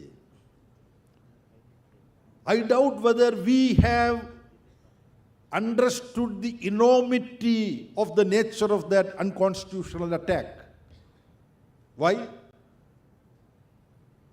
Here is a state with special status conferred on Jammu and Kashmir by Constituent Assembly and constitution makers. What did the present dispensation in Delhi do? They removed that special status. And there is, Chidambaranji is here, a constitutional expert also. If you have to do something about a particular state, there is a process. Parliament has to have a discussion. That particular assembly should undertake a discussion. That assembly may approve of the changes that is being suggested or otherwise. But only after having undertaken this entire process, you can take up the issue whether that state needs to be divided, whether a union territory needs to be upgraded as a state, whatever. In this particular case, to interfere with the special status rights of Jammu and Kashmir, union government first dissolves the assembly. Once the assembly is dissolved, the responsibility of the assembly is vested on the governor. Then governor sends a resolution to president. This was a special provision for Jammu and Kashmir. President refers that to the House of States, that is Rajya Sabha. On fine morning, the Home Minister comes without even circulating in advance, without discussing in the Business Advisory Committee. The Home Minister takes out a piece of paper in the form of a resolution and reads that we decide to abolish Article 370, to divide the special status state into two union territories. Now just imagine, this has been questioned in Supreme Court. Supreme Court, some people say Supreme Court is sleeping over this matter. What would be the consequences if I say at such an important matter, Supreme Court is sleeping over such an important matter? I am willing to be dragged to Supreme Court for, what is it called? Abusing Supreme Court. You can be taken to task. Contempt of court. But now, just imagine, the state of Tamil Nadu is resisting this neo-fascistic RSS and their political party. They are very happy about that. Then RSS realizes that no trick will work with Tamil Nadu. Tomorrow they can divide Tamil Nadu, the manner they did with Jammu and Kashmir. This is what we should understand. This we have not understood sufficiently. That is why I thought, in the presence of the great fighter Vaiko Ji, we have to understand how the present rulers, they are abusing the constitution. They are destroying the democratic process. If we fail to resist this in time, our country would be in perils. So when the memories of Vaiko Ji, how vociferously he used to fight on the floor of Indian Parliament to defend the rights of these states, to defend the rights of the people. I am sorry to say that with the same fervor, we are unable to carry the struggle these days. This is why I brought the issue of Jammu and Kashmir. This is a test case. So when going through the writings of the speeches of Vaiko Ji in these volumes, we would be able to get some energy so that we would be able to fight like Vaiko Ji as what he used to do on the floor of the house. We move through two different paths, but there are instances of many common issues on which, notwithstanding our political, ideological, nuanced differences, we used to find common ground. In the coming days also, I wish and hope that we would be able to work together, fight together for the rights of the people. He's the cornerstone for him to take a decision. If some people are being isolated, marginalized, if some people are exploited or oppressed, Vaiko Ji would be there. That is what you and I need to do. Thank you very much. Thank you, Comrade Baby. Let me just invite Sri P. Chidambaram. I admire him as an eminent parliamentarian, and he has been a colleague of Vaiko for the last 4 decades. Please, Mr. Chidambaram.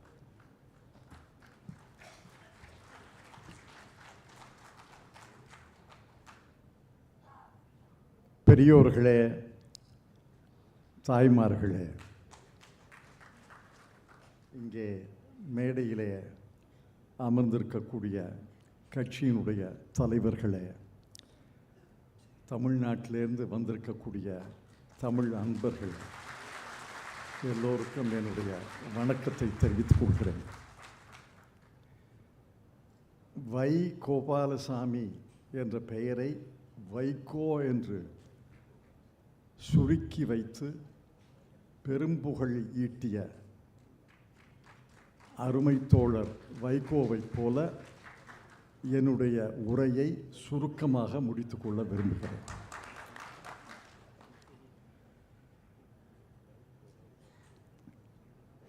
நாடாளுமன்றத்திலே வைகோவுடைய உரைகளை ஆங்கிலத்திலே மொழிபெயர்த்து 4 பாகங்களாக ஒரு தொகுப்பாக வெளியிட்டிருக்கிறார். எத்தனை முறை நாடாளுமன்றத்தின் மக்களவைக்கு தேர்ந்தெடுக்கப்பட்டார் என்று சொன்னார்கள். எத்தனை முறை நாடாளுமன்றத்தின் மாநிலங்களவைக்கு தேர்ந்தெடுக்கப்பட்டார் என்று சொன்னார்கள். அதைவிட முக்கியம், எத்தனை முறை அவர் சிறை சென்றிருக்கிறார் என்பதுதான் முக்கியம். நான் வேலூர் சிறையில் அவர் இருக்கும்போது பார்க்க போனேன். அனுமதி இல்லை. பழங்களை வாங்கி செல்லவில்லை, நூல்களை வாங்கி சென்றேன். ஏன்னால் பழங்களை புசிப்பதை விட நூல்களை படிப்பது தான் அவருக்கு விருப்பமானது என்று எனக்கு தெரியும். இந்த நூல்களை படிப்பவர்கள் அவர் அறிவாளி என்று தெரிந்து கொள்வார்கள். அறிவாளி என்பது ஒரு பக்கம் இருக்க, அவர் வாழ்நாள் முழுவதும் போராளி என்பதுதான் என் மனதிலே நிற்கிறது.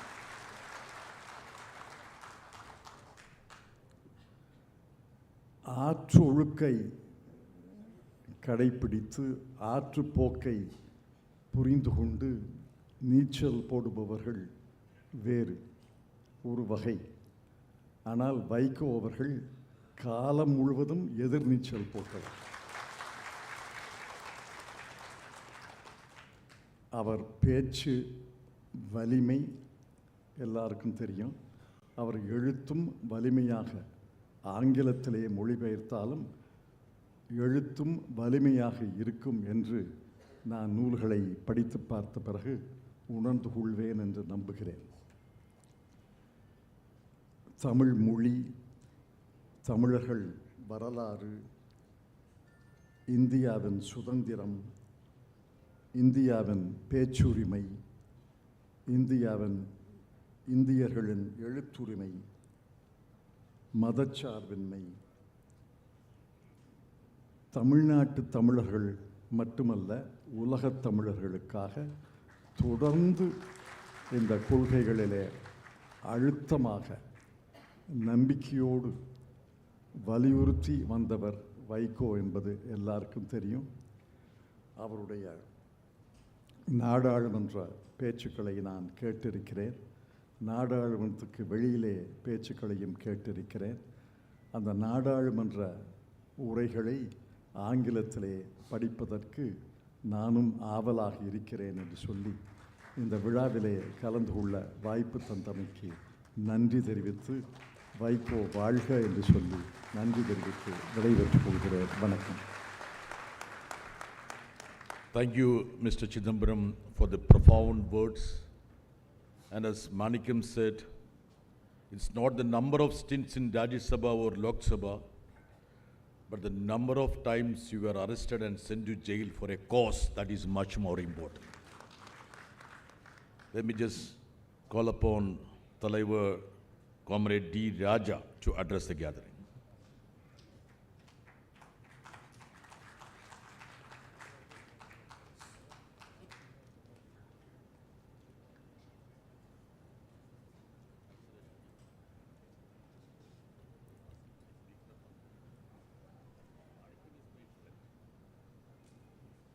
நூல் வெளியீட்டு விழா தலைவர், மரியாதைக்குரிய வைகோ அவர்களே, மேடையில் வீற்றிருக்கிற தலைவர் பெருமக்களே, பெரியோர்களே, நண்பர்களே, தோழர்களே, உங்கள் அனைவருக்கும் இந்திய கம்யூனிஸ்ட் கட்சியினுடைய புரட்சிகரமான வாழ்த்துக்களையும் வணக்கங்களையும் முதலில் தெரிவித்துக் கொள்கிறேன். Friends, comrades, Vaiko in Parliament. Book has been launched. Leader of the opposition, Mr. Rahul Gandhi, released that book. Mr. Akhilesh Yadav received the first copy. They all spoke on Mr. Vaiko. And here on the dais, many leaders are going to speak. Mr. Farooq Abdullah, the senior statesman of our country, has spoken. I don't want to make a long speech. Vaiko in Parliament. Who is Vaiko? Vaiko என்பவர் யார்? நான் கல்லூரி மாணவனாக இருந்த காலத்திலிருந்து வைகோவை நான் அறிவேன். வைகோ ஒரு ஆற்றல் மிகு அரசியல் தலைவர், ஆற்றல் மிகு களப் போராளி. வெறும் பேச்சு மட்டும் அவருடைய சிறப்பு அல்ல, களத்தில் நின்று போராடுவதும் அவருடைய சிறப்பு என்பதை நான் சுட்டிக்காட்ட விரும்புகிறேன். என்னுடைய கல்லூரி காலத்திலிருந்து அவருடைய உரைகளை நான் படித்து வருகிறேன். பெரியார் அண்ணா அவர்களின் கொள்கைகளில் உறுதியோடு நின்று இன்று வரையிலும் போராடி கொண்டிருக்கிற ஒரு போராளி வைகோ அவர்கள். தமிழ் மொழி, தமிழ் கலாச்சாரம், தமிழ் மக்கள், தமிழ்நாடு என்று ஏதாவது பிரச்சனையாகுமானால் அதனை எடுத்து பேசுவதற்கும் போராடுவதற்கும் முன்னணி களப்போராளியாக வைகோ அவர்கள் இருந்து வருகிறார். தமிழ் மக்கள் எங்கெல்லாம் இருந்தாலும், குறிப்பாக இலங்கை தமிழர்கள் எங்கெல்லாம் அவர்கள் இன்றைக்கும் அவதிக்குள்ளே வாழ்ந்து கொண்டிருந்தாலும், அவர்களுடைய நலனுக்காக, உரிமைகளுக்காக தொடர்ந்து குரல் கொடுக்கிற ஒரு மாபெரும் தமிழ் போராளி திரு வைகோ என்பதை நாம் நினைவில் கொள்ள வேண்டும். வைகோ நாடாளுமன்றத்தில் ஆற்றியிருக்கிற உரைகள் நான் குறிப்பிட்டிருக்கிறேன். இது புதிய தலைமுறைக்கு வழிகாட்டுதலாக அமையும். புதிதாக தேர்ந்தெடுக்கப்படுகிற பாராளுமன்ற உறுப்பினர்களுக்கே இது வழிகாட்டுதலாக அமையும் என்று நான் குறிப்பிட்டிருக்கிறேன். அந்த அளவிற்கு அவருடைய உரைகள் அமைந்திருக்கின்றன.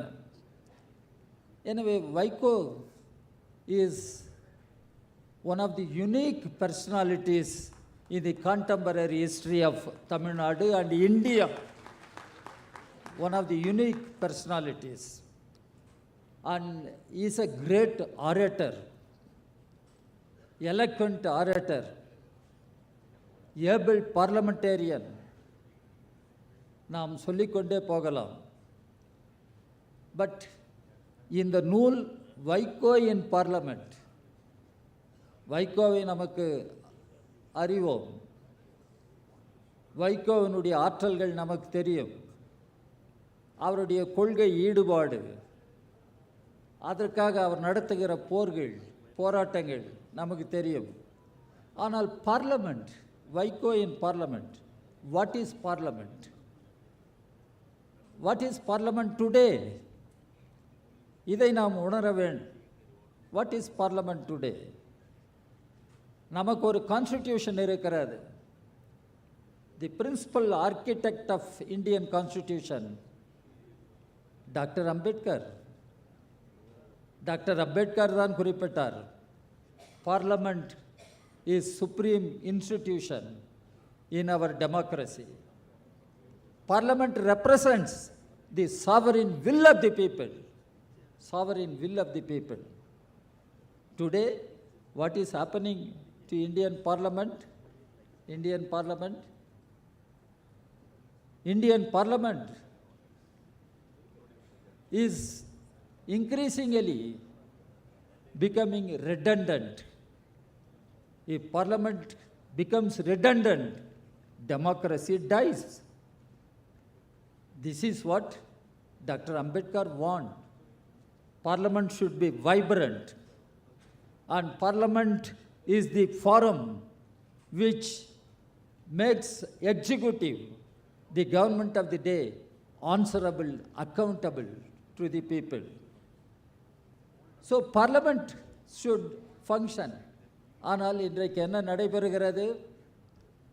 Ever since the communal fascist forces captured power, democracy is undermined, constitution is undermined, parliament is being made redundant. என்ன நடைபெறுகிறது?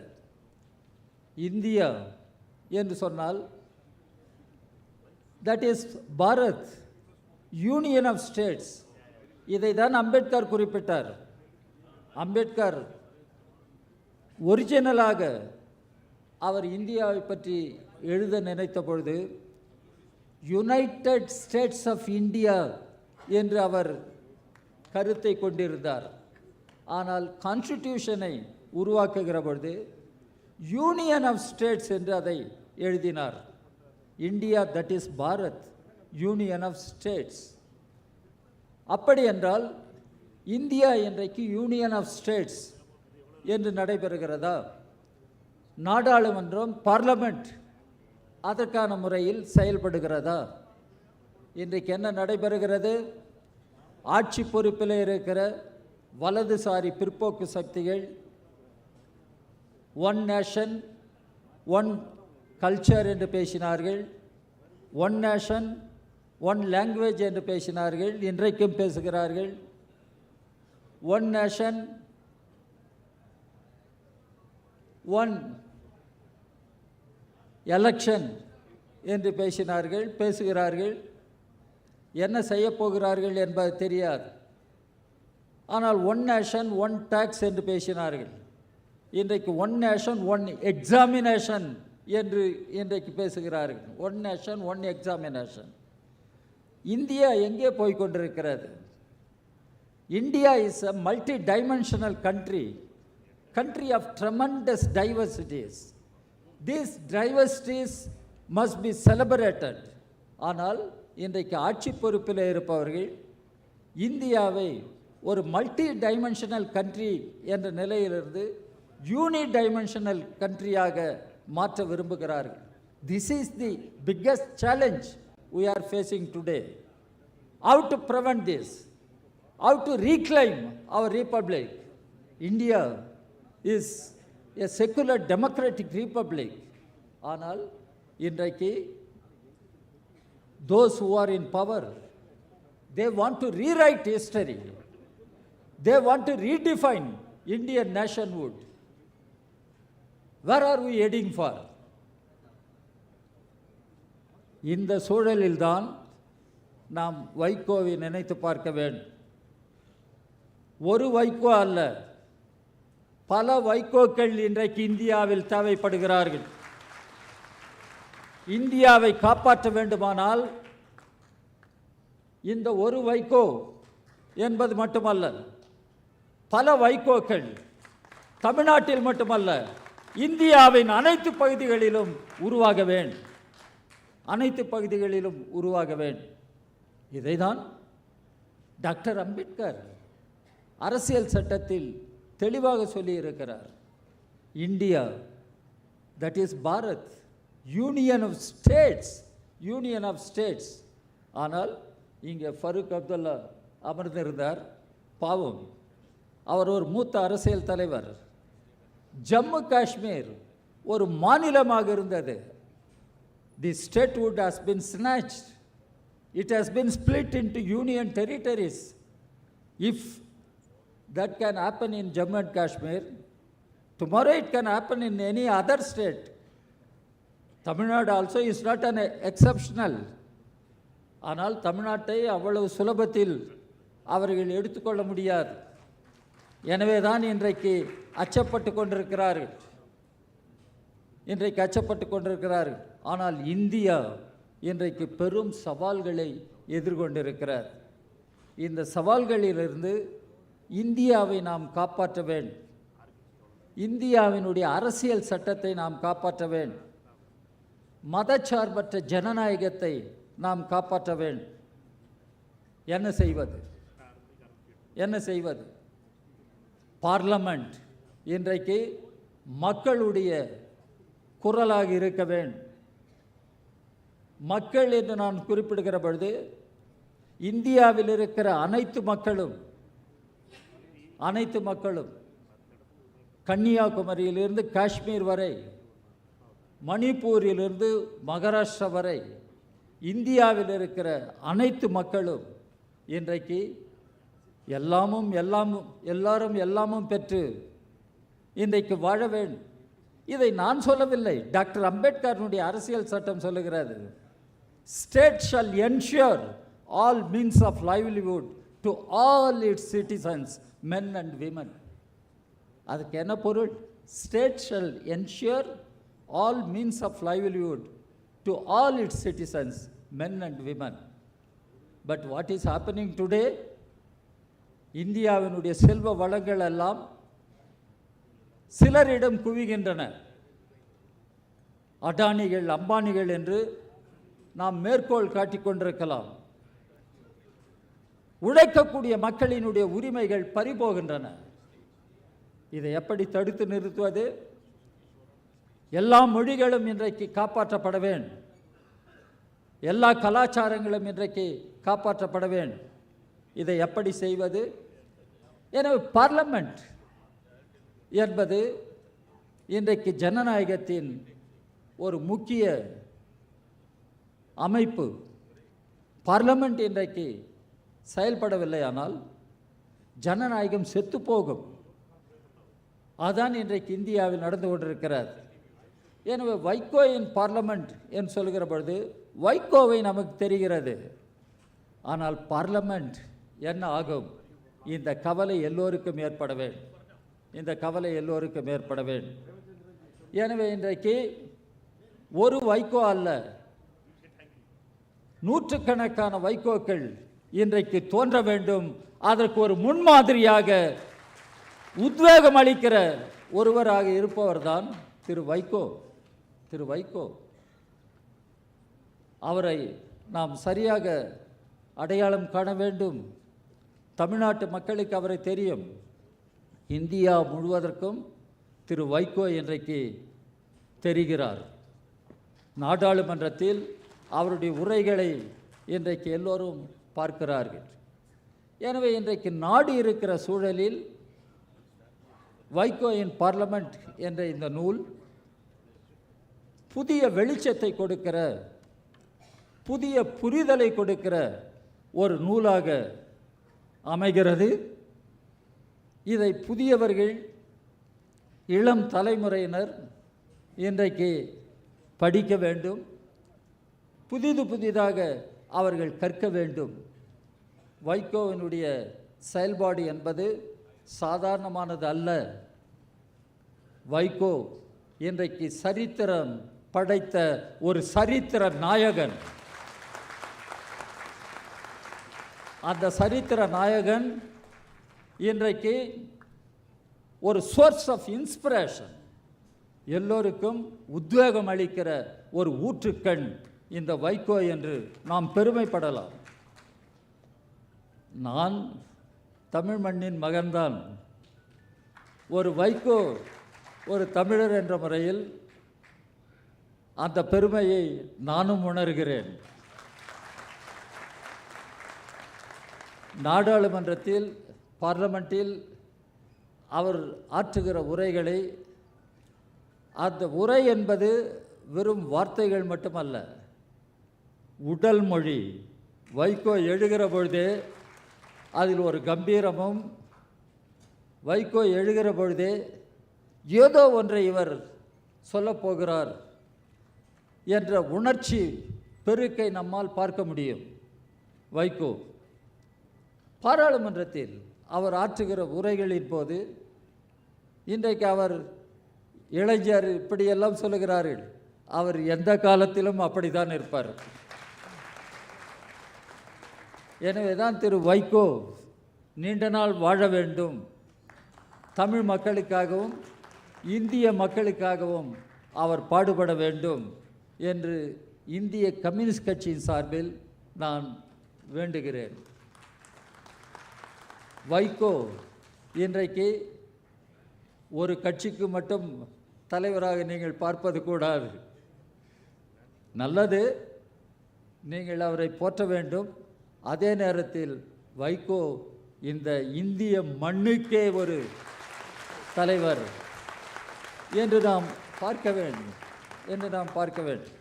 That is why we celebrate the life of Comrade Vaiko. We celebrate his life. We celebrate his contributions to our democracy, to our progress of the country. Anyway, on behalf of the Communist Party of India, I convey my revolutionary greetings to Comrade Vaiko. He is our Comrade Vaiko. உங்களை எல்லாம் நான் தோழர்கள் என்று அழைக்கிற பொழுது அவரும் என்னுடைய தோழர் தான். அந்த தோழமை இன்றைக்கு இந்தியாவை காப்பதற்கும் இந்தியாவை முன்னெடுத்து செல்வதற்குமான ஒரு தோழமையாக அமைய வேண்டும் என்று இந்திய கம்யூனிஸ்ட் கட்சி சார்பில் நான் வேண்டுகிறேன். எனவே வைகோ இன் பார்லமெண்ட் என்று நாம் அந்த நூலை பார்க்கிற பொழுது வைகோவையும் நாம் அறிய வேண்டும், பார்லமெண்ட் இன்றைக்கு எப்படி இருக்கிறது என்பதையும் அறிய வேண்டும். எப்பொழுது இந்திய பார்லமெண்ட்டில் பிரதமர் அவைக்கு வர வேண்டும், உள்துறை அமைச்சர் அவைக்கு வர வேண்டும், கெஞ்சி கூத்தாடுகிறார்கள். எங்கே பிரதமர், எங்கே உள்துறை அமைச்சர், ஏன் அவைக்கு வரவில்லை என்று. இது பார்லமெண்ட்டையே அவமதிப்பதாகும். அதனால்தான் டாக்டர் அம்பேத்கர் சொல்கிற பொழுது parliament is supreme institution in our democracy. Parliament முடக்கப்படுமானால் ஜனநாயகம் செத்துப்போகும். இதுதான் ஜெர்மனியில் நடந்தது. பாராளுமன்றத்தை தீ வைத்து கொளுத்தி பழியை கம்யூனிஸ்டுகள் மீது போட்டு இறுதியில் அங்கே தோன்றியது ஃபாசிசம், ஹிட்லர் தலைமையில் ஃபாசிசம். அப்படிப்பட்ட ஒரு கதி இந்தியாவில் வந்துவிடக்கூடாது. இப்பொழுதே ஆட்சி பொறுப்பில் இருப்பவர்கள் பின்பற்றுகிற செயல்கள் எல்லாம் ஒரு fascist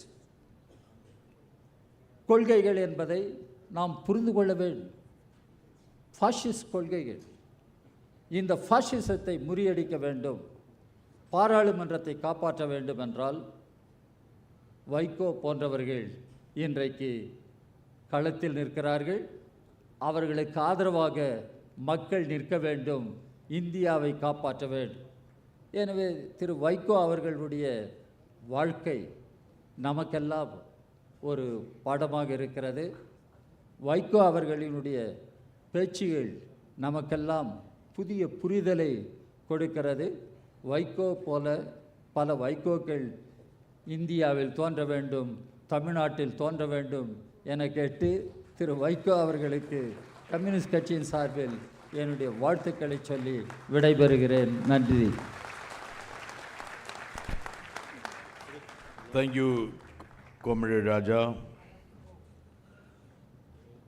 Sanjay Raut, my friend, said that whatever he wants to speak, he has already spoken to Vaiko himself.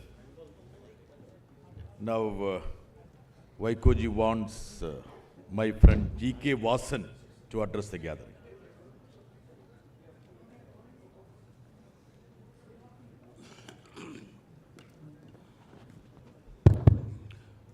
அனைவருக்கும் வணக்கம். தமிழக மக்களுடைய நாடி நரம்புகளை உணர்ந்த தலைவராக, தமிழக மக்களுடைய எண்ணங்களை தொடர்ந்து பிரதிபலித்து கொண்டிருக்கின்ற தலைவராக இன்றைக்கு ஐயா வைகோ அவர்கள் கம்பீரமாக மேடையில் அமர்ந்திருக்கிறார்கள். வைகோ அவர்களது புகழுக்கு பெருமை சேர்க்கும் வகையிலே இன்றைக்கு இந்திய திருநாட்டினுடைய அகில இந்திய காங்கிரஸ் கட்சியினுடைய மூத்த தலைவர் திரு ராகுல் காந்திஜி அவர்கள் இந்த புத்தகத்தை வெளியிட்டிருப்பது பொருத்தமான ஒன்று. காஷ்மீர் முதல் கன்னியாகுமரி வரை இன்றைக்கு பல்வேறு மாநிலங்களிலிருந்து தலைவர்கள் இங்கே மேடையிலே அலங்கரித்து ஐயா வைகோ அவர்களுடைய புகழை பரப்புவது தமிழகத்திற்கு பெருமை, தமிழுக்கு பெருமை, மறுமலர்ச்சி திராவிட முன்னேற்றக் கழகத்திற்கு பெருமை என்று நான் குறிப்பிட விரும்புகிறேன். ஐயா வைகோ அவர்கள் என்னுடைய மறைந்த தந்தை ஐயா ஜி.கே. மூப்பனார் அவர்களோடு அன்போடு, நட்போடு, பாசத்தோடு, பண்போடு பழகியதை நன்றியோடு இன்றைக்கு நான் நினைத்து பார்க்கிறேன். அதே அன்பை என் மீது வைத்திருக்கிறார்கள். அதே தொடர்பு தம்பி வைகோ அவர்களோடு குடும்ப பாசத்தோடு பழகி கொண்டிருக்கிறோம் என்பதை இங்கே குறிப்பிட விரும்புகிறேன். ஒரு மனிதருடைய வெற்றிக்கு பின் ஒரு பெண் என்று கூறுவோம். அந்த வகையிலே ஐயா வைகோ அவர்களது தாயாரையும் அம்மா அன்பு மனைவி அவர்களையும் நான் இங்கே நினைத்து பார்க்கிறேன். புயல், மழை, வெள்ளம், சுனாமி என்று தமிழக அரசியலிலே பார்த்து அதை கடந்து சென்ற தலைவர் ஐயா வைகோ அவர்கள். இன்றைக்கு தமிழகத்திற்கு பெருமை சேர்க்கின்ற ஐயா வைகோ அவர்களுக்கு தமிழகத்தினுடைய மரியாதைக்குரிய மாண்புமிகு முதல்வர் திரு ஜோசப் விஜய் அவர்களுடைய பிரதிநிதியாக நம்முடைய தமிழகத்தினுடைய கல்வித்துறையினுடைய அமைச்சர் திரு ராஜ்மோகன் அவர்கள் இங்கே வந்திருப்பது பொருத்தமான ஒன்று. Dear friends, a leader's true stature is not measured merely by the offices he has held, by the convictions he has upheld. When people say voice of parliament still echoes with Vaiko, it is because, not just because of his words, it reflects courage, conviction, unwavering commitment, and tireless hard work. These qualities have defined his public life and continue to inspire many. Ayya Vaiko has rightfully earned the title Lion of Parliament. His public life can perhaps be the best described in one single phrase: born to roar, not to fear. திருப்பி சொல்றியா? Born to roar, not to fear. இன்றைக்கு தமிழகத்தில் உள்ள மரியாதைக்குரிய அனைத்து தலைவர்களும் ஐயா திருமாவளவன் அவர்கள், மதிப்பிற்குரிய நம்முடைய திரு மாணிக்கம் தாகூர் அவர்கள், ஐயா சிதம்பரம் அவர்கள் எல்லாம் ஒரு சேர இங்கே வந்திருக்கின்றோம் என்றால் வருங்காலங்களிலே வளமான தமிழகத்திற்கு ஈடு கொடுக்கும் வகையிலே வலிமையான இந்தியாவை உருவாக்க வேண்டும் என்பதற்காகத்தான். I sincerely hope this book will inspire future generations to understand the courage, determination and sense of purpose that have characterized Ayya Vaiko, which he has earned through his long public journey in his life. May our shared history remain a proud foundation, and may our future be even brighter horizon in the days to come, in the interest of our nation. Nandri Vanakkam.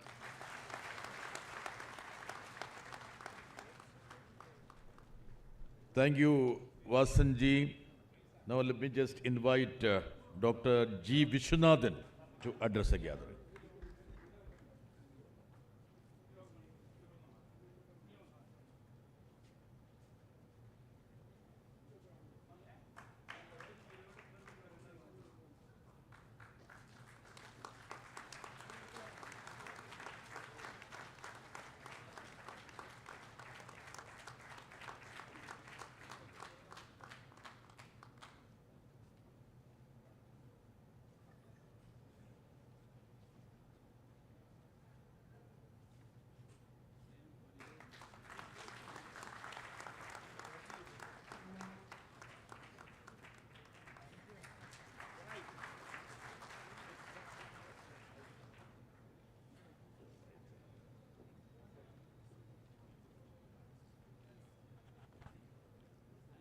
அனைவருக்கும் வணக்கம். தமிழ்நாட்டிலிருந்து இவ்வளவு பேர் சென்னைக்கு வந்து முதல் முறையாக நான் பார்க்கிறேன். மிகுந்த மகிழ்ச்சி. The hero of today, Mr. Vaiko, all the political leaders from various parts of India, members of parliament, other distinguished invitees, members of the press and media, very good afternoon to you. Very good evening to you. I am happy that I am able to participate in this function where Vaiko's speeches are being published. He was there in parliament 4 times in Rajya Sabha and twice in Lok Sabha. He started his career in 1978. 11 years before him, I was elected to parliament. I came to Lok Sabha in 1967. Of course, he is my junior in age, but very senior in experience and struggles. வழக்கமாக நாமெல்லாம் சில போராட்டத்தை சந்திப்போம். போராட்டத்தையே வாழ்க்கையாக வச்சிருந்தவர் வைகோ அவர்கள். இனிமேலாவது போராட்டம் இல்லாமல் அவர் கொஞ்ச நாளைக்கு இருக்க வேண்டும். ஆனால் அநீதி எங்கே வந்தாலும் அதை எதிர்த்து போராடுவதற்கு வைகோ இருக்கிறார்.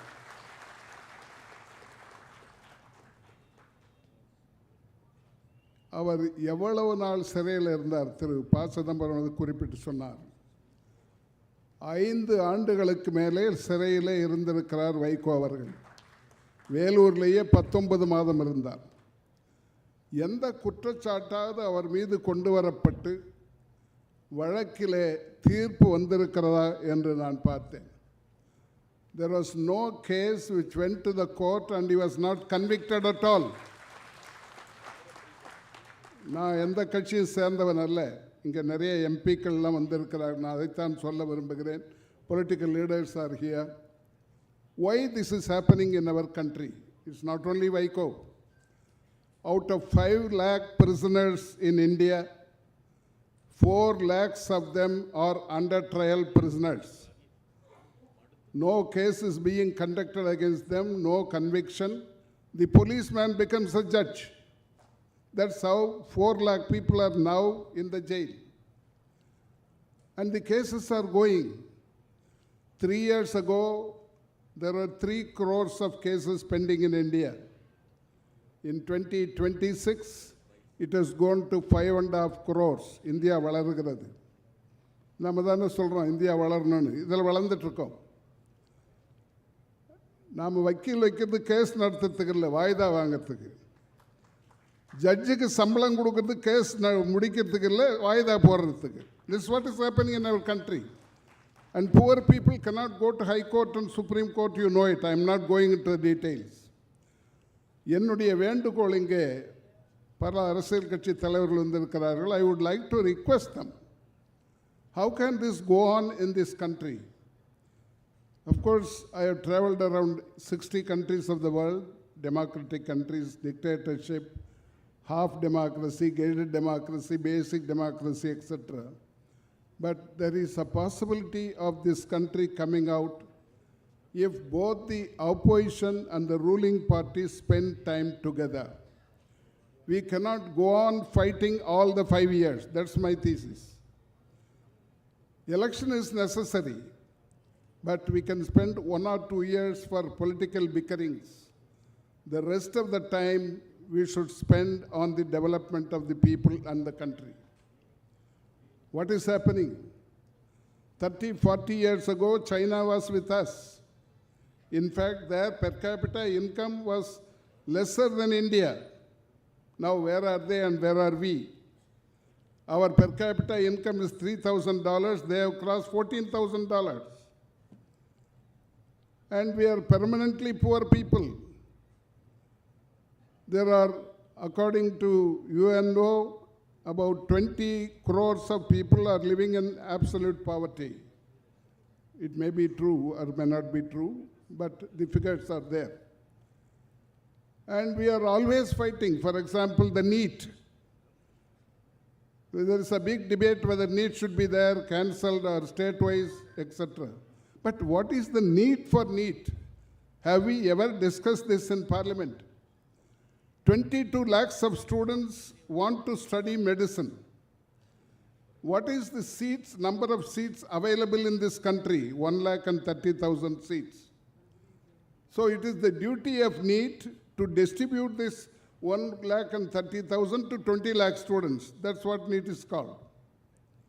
This can be changed. For example, our students go and study all over the world, except Pakistan and Afghanistan. You will find students studying medicine everywhere in the world. One is shortage of seats here. The other one is cost of medical education. This was never resolved. It's 75, 80 years now. When are we going to resolve this? In China, they allow 800 to 1,200 seats per medical institution. If we are going to do that, we may get 8 lakh seats instead of 1,30,000. We have never considered this. I want the opposition and the ruling party sit together and do this. We can't go on bickering. We can't go on fighting. And what about the economic growth? The major problem of our country is poverty and ignorance. What are we doing? For example, as I told you, China was with us in education also. Now their GER is 75%. Ours is 28%. All the developed countries, their GER, gross enrollment ratio, varies from 60% to 100%.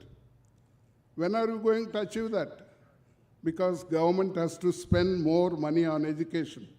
Education and health are the two areas where any welfare state should spend, and we are not doing it. About 60 years ago, we were told that 6% of the GDP should be spent on education. Now we spend less than 3%. The budget is growing. Now this year's budget is, I think, 55 lakh crores. What have we allotted for education? It's only 2.5%. So these are the things I want, for the sake of the people, the ruling party and the opposition should together and do this. It may be discussed in Parliament or outside, but I don't know what is going to happen. I was there for 10 years when Indira Gandhi was the Prime Minister. Not a single day the entire House was adjourned. Even though the entire leaders of India were there, starting from A.K. Gopalan, P. Ram Murthy, everybody, and Ram Manohar Lohia, Indrajit Gupta, Bhupesh Gupta, everybody was there. But not a single day the Parliament was adjourned. Why can't it happen now? It depends on the attitude of both the ruling party and the opposition. I would very much like the leaders who have come here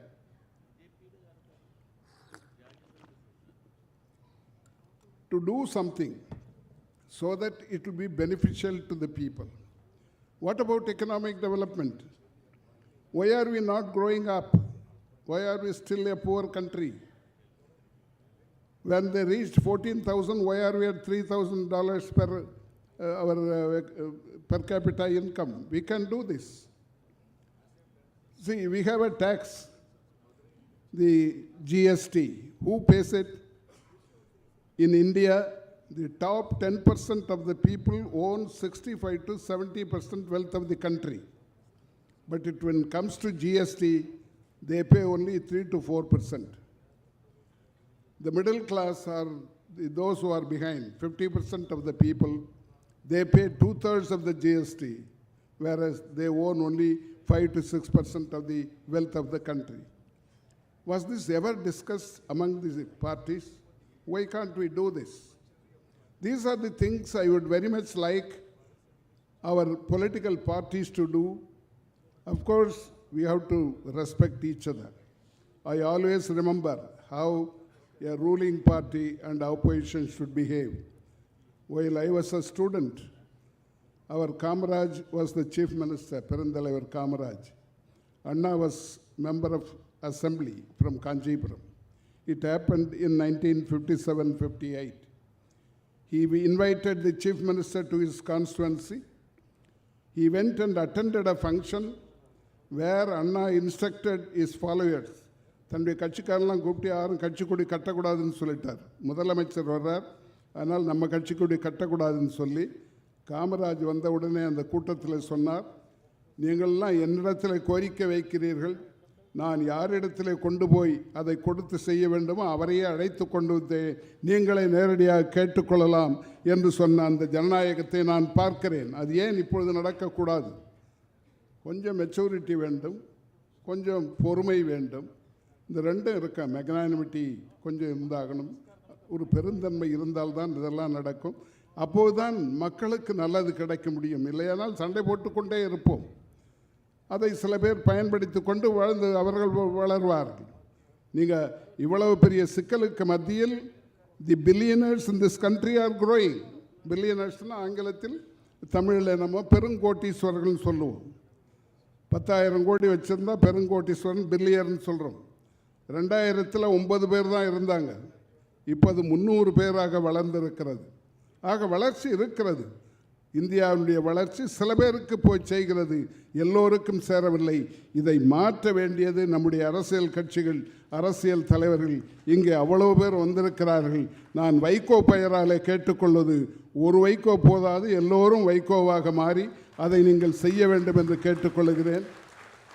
அவர் வாழ்நாள் முழுவதும் மக்களுக்காக பாடுபடுபவர், பெற்றுக்கொண்டே இருக்கின்றார்கள். எதையும் தனக்காகவோ தன் குடும்பத்திற்காகவோ என்று கவலைப்படாமல் தமிழ்நாட்டு மக்களுக்காக, இந்திய மக்களுக்காக, அந்நிய நாட்டிலே வாழ்கின்ற தமிழ் மக்களுக்காகவும் சேர்த்து கவலைப்படுபவர். அதனால்தான் இன்னைக்கு கூட ஒரு 7-8 நாடுகளில் அவர் உள்ளே விடுறதில்லை. he was not being allowed. In fact, I was there in US last month. I asked him, when did you go? He says, I am not allowed to enter US. அவர் விடுதலை புலிகளுக்கு ஆதரவாக இருந்தார் என்று சொல்லி இன்றைக்கும் அவரை வெளியே நிறுத்தி வைத்திருக்கிறார்கள். அப்படிப்பட்ட ஒருவர் தமிழர்களுக்காகவே வாழ்ந்து கொண்டிருப்பவர். அந்த விழாவில் கலந்து கொள்வது எனக்கு மிகுந்த மகிழ்ச்சியாக இருக்கிறது சொல்லி அனைவருக்கும் நன்றி கூறி விடைபெறுகிறேன். வணக்கம். Thank you, Dr. G. Vishwanathan. Let me just request my friend Mr. N.K. Premachandran to address.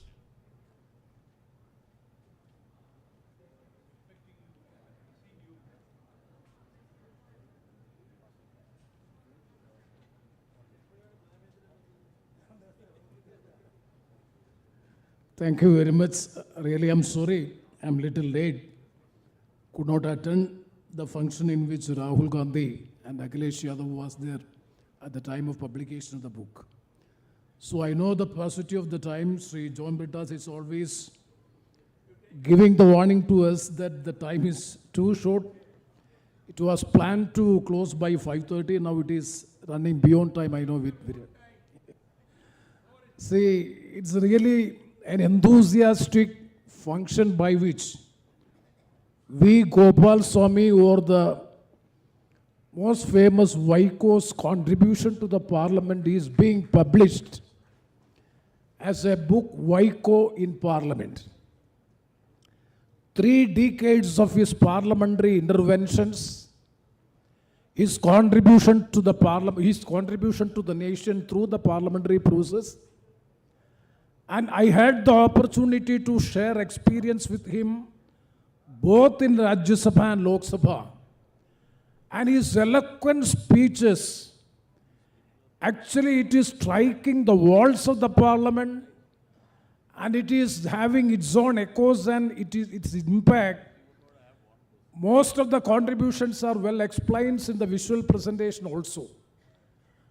I still remember in Rajya Sabha, when I was in Rajya Sabha, he was arrested in the year 2002 because of his outspoken speech in support of Sri Lankan Tamil, in particular the LTT organization, for which under Pota the Tamil Nadu government has arrested. He was imprisoned in jail.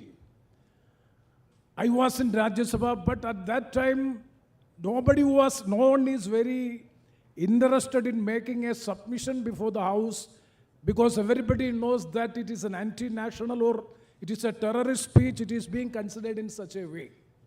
Still, I remember the day by which, through a special mention, I have raised the matter in Rajya Sabha so as to get release of Vaiko. Still, I remember with strong gratitude. Subsequently, I had the opportunity to share with him in so many political activities. In particular, I would like to say, even in the NEET movement, just minutes before Mr. Sri Vishwanathan is speaking about the NEET and the agitation which we have all witnessed, the nationwide agitation in which when we are on strike inside the parliament and outside the parliament, the 82 years veteran leader of the Tamil, especially his party or in Tamil Nadu, not only in Tamil Nadu, in India, such a veteran leader of having 30 years of experience, both in Rajya Sabha and Lok Sabha, he is raising slogans using his hand and striking against the anti-people policies of the government. That is his braveness, his commitment and dedication to the cause in which he belongs to. That is what is Mr. Vaiko. So definitely he is a model to the youth and the young generation of this country. When he is 82, still he is having that enthusiasm. And his commitment to the cause, his dedication to the people, he is always a fighter. He can be described as a fighter for the cause of the common people, downtrodden people, and for the cause of the social justice, both social as well as economic justice. Definitely his contribution, his wonderful contribution, not only in Parliament, but it is more than in Parliament, outside the Parliament. His wonderful contribution will be remembered forever. Once again, I take this opportunity to congratulate him for his valuable contribution for the public at large and particular in publishing this book, and let it be a lesson and model for all the coming generations who are the budding politicians in this country. With these words, I once again congratulate him and convey my all regards and best wishes for his future also. Thank you very much. Thank you, Premachandran. A small correction. Premachandran said that Vaiko should be a model for the young people. But Premachandran, he should be a model for old people like us also.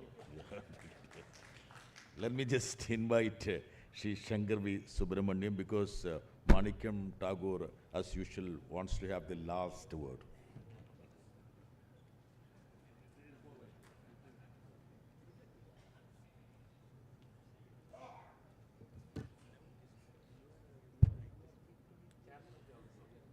அனைவருக்கும் எனது மாலை வணக்கம். Respected dignitaries on the dais, Shri Vaiko ji, distinguished guests, ladies and gentlemen. It's a privilege for Kumudam Publications to be associated with this important volume of Shri Vaiko's 48 parliamentary speeches. For a publisher, there is a special responsibility in bringing a collection like this into a book.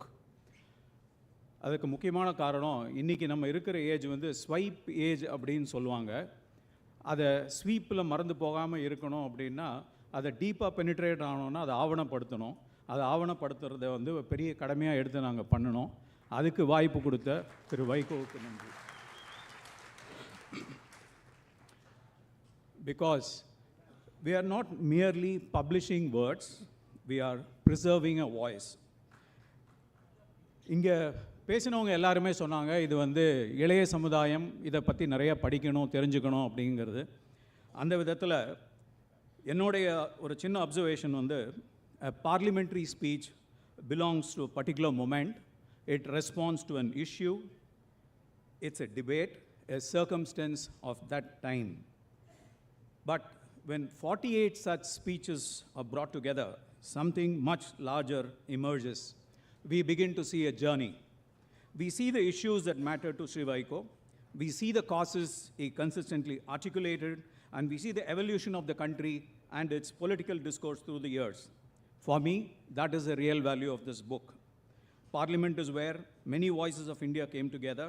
Sri Vaiko's voice always had a distinct character, passionatism, articulation, and deeply rooted in his conviction. So as a publisher, our role is not to interpret those convictions, but to make sure they are recorded, accessible, and available for future generations to read and evaluate. I once again thank the kind audience, thank the dignitaries, and the opportunity given to Kumudam as a publication house. Thank you. Thank you, Shankar Subramaniam. Let me ask Mr. Manikam, my friend, to address the gathering, and after that, the most awaited Vaiko would be addressing you. எல்லாருக்கும் வணக்கம். நான் ஒன்றும் பெரிய பேச்சாளர் கிடையாது, அதனால் நன்றி சொல்கிறது மாதிரி நான் நன்றி சொல்லணும். எல்லாருக்கும் இவ்வளோ தூரம் வந்திருக்க தமிழ்நாட்டிலேருந்து வந்திருக்க ஒவ்வொருவருக்கும், அதுவும் அருமைக்குரிய நம்முடைய அடையாளமாக இருக்கின்ற சிவகாசியினுடைய நாடாளுமன்ற உறுப்பினராக இருந்து நம்முடைய தமிழ் மண்ணுக்கும் தமிழ்நாட்டுக்கும் மிகப்பெரிய அளவில் போராடி பல வகையில் குரலாக இருந்தவர் ஐயா வைகோ அவர்கள்.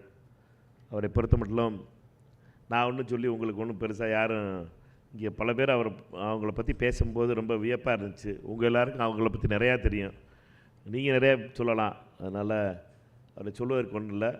அவருடைய பொறுத்த மட்டும் டெல்லியிலே தனி ஒருவராக அவர் ஒன்றும் தனக்கு அமைச்சர் வேணும், இவ்வளோ வருஷம் 5 வருஷம் 4 தடவை பார்லிமெண்ட்டில் இருந்தாங்க, லோக்சபாவில் ராஜ்யசபாவில் 2 தடவை லோக்சபாவில் இருந்தாங்கன்னு கணக்கு சொல்லிக்கிட்டு இருக்கோம். ஆனால் ஒரு தடவை கூட அமைச்சராகலைங்கிறதையும் சேர்த்து நம்ம சொல்லணும். என்னட்டுனா மற்றவர்களுக்கு பதவி வாங்கி கொடுத்தோம், மற்றவர்களுக்கு பொறுப்பு வாங்கி கொடுத்தோம், மற்றவர்களை அழகு பார்த்தோம். ஒரு வித்தியாசமான அரசியலை தமிழ்நாட்டுக்கு அறிமுகப்படுத்தியவர் அண்ணன் வைகோ அவர்கள். அவர்களை பொறுத்த மட்டும் அவர்கள் தமிழகத்தினுடைய அரசியலில் என்றைக்கும் தனி நட்சத்திரமாக என்றும் மின்னுவார். தமிழகத்தினுடைய அரசியலில் தியாகத்துக்கு எடுத்துக்காட்டாகவும், மற்றவர்களுக்கு பதவி வாங்கி கொடுத்தவெல்லாம் துரோகம் பண்ணிட்டு போகும்போது கூட சிரிச்ச முகத்தோடையும் அவர்களை வழி அனுப்பி வைத்த அந்த பண்பாடு அண்ணன் வைகோ அவர்களுக்கு இருக்குது. அதே போலவே சகோதரர் துரை வைகோ அவர்களும் வருங்காலத்தில் அந்த பண்பையும் பெறுவார் என்று எனக்கு நம்புகிறேன்.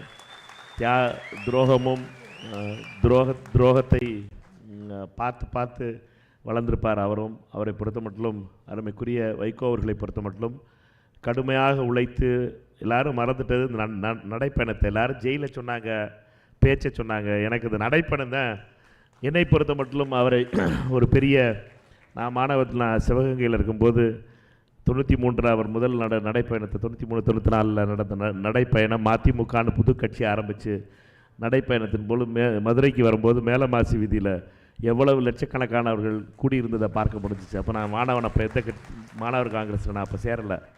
ஆனால் அப்படிப்பட்ட மிகப்பெரிய புரட்சியாளர், தமிழகத்தினுடைய புரட்சியாளர், அவரை இன்று டெல்லி மாநகரம் கொண்டாடுகிறது. எதிர்க்கட்சி தலைவர் ராகுல் காந்தி அவர்கள் இதற்காக வந்து அவருடைய புத்தகத்தை வாங்கி வெளியிட்டு பெருமைப்படுத்துகிற, காஷ்மீரில் தொடங்கி கன்னியாகுமரி வரைக்கும் இருக்கின்ற அனைத்து தலைவர்களும் அவரை புகழ்ந்து பேசுவது நம்முடைய மண்ணுக்கு கிடைத்த பெருமை என்று சொல்லி விடைபெறுகிறேன். நன்றி, வணக்கம்.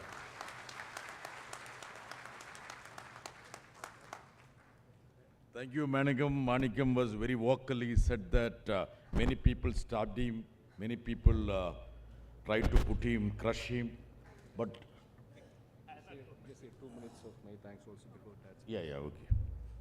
And Manikam, you should never do it, okay? Okay. Thank you very much, Manikam. Now,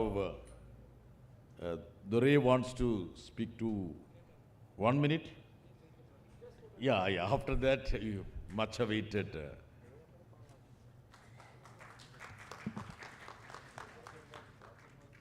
Delhi தலைநகரில்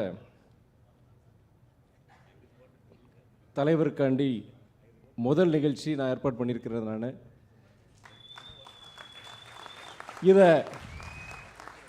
இந்த நிகழ்ச்சியை வந்து 6 மாதம் முன்னாடி பேசும் பொழுது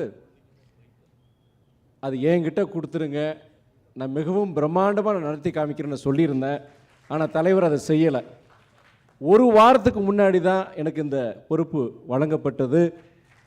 எனக்கு என்ன வருத்தம்னா, இதோட இனியும் பிரம்மாண்டமாக நடத்தணுங்கிறதா என்னுடைய விருப்பம். அதில் எனக்கு ஒரு சின்ன வருத்தம், அவ்வளோதான். இருந்தாலுமே இங்கே எந்த குறையும் கிடையாது, மிகவும் சிறப்பாக இருந்தது. ஒரே மேடையில் இத்தனை தலைவர்கள் நான் அப்போ பார்த்ததில் நீங்களும் பார்த்துருக்க மாட்டீங்க. அது தலைவர் வைகோவுடைய உழைப்பு தியாகத்திற்கு கிடைத்தது நான் பார்க்கிறேன். நான்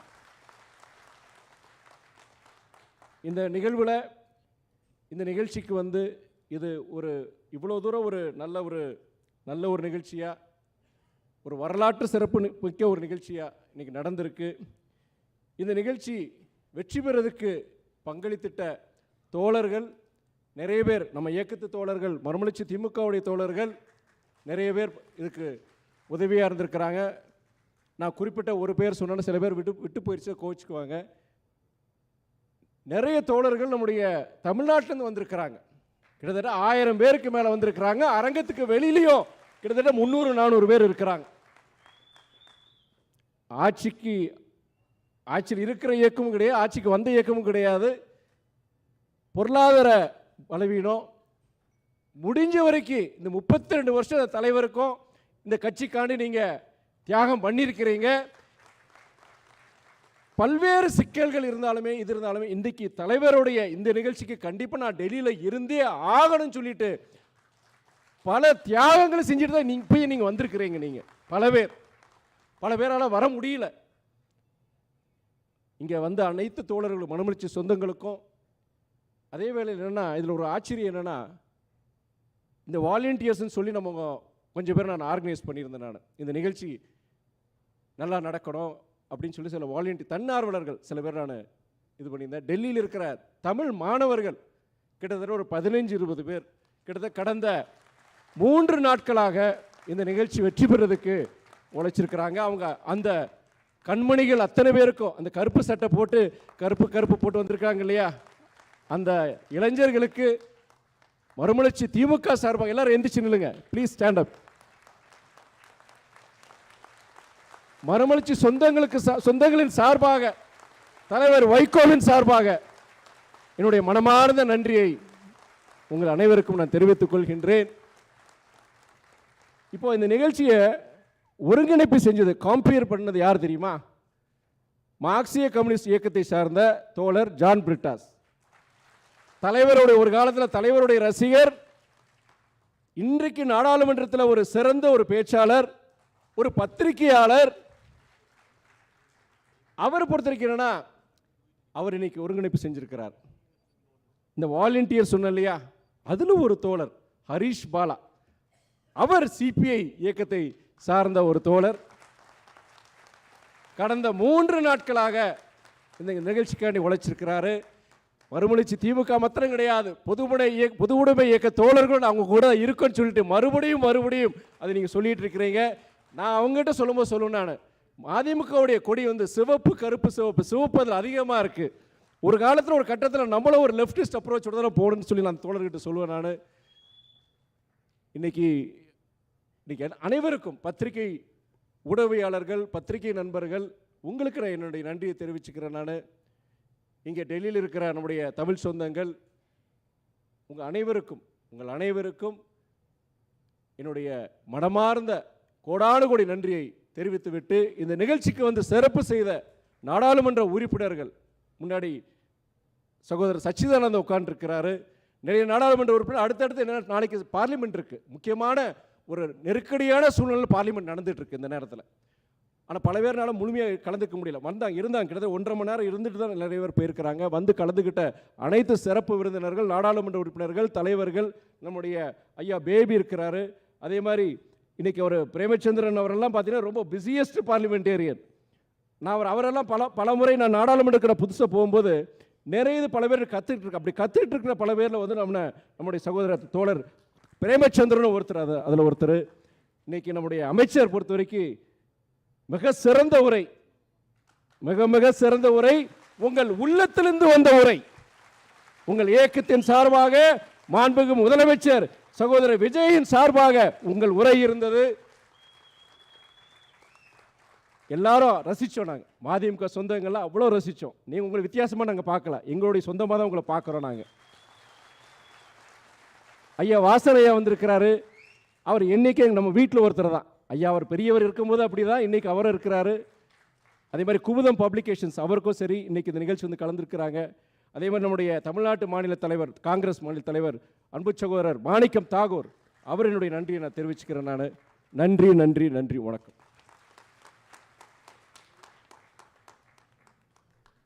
Thank you, Dhari, for your kind words. Now we are coming to the most important part of this session, the one and only Vaiko, the firebrand leader with unbreakable conviction, unwavering commitment. He is going to speak now.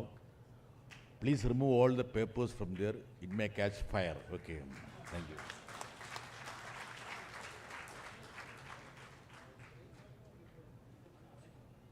I am removing the papers, okay?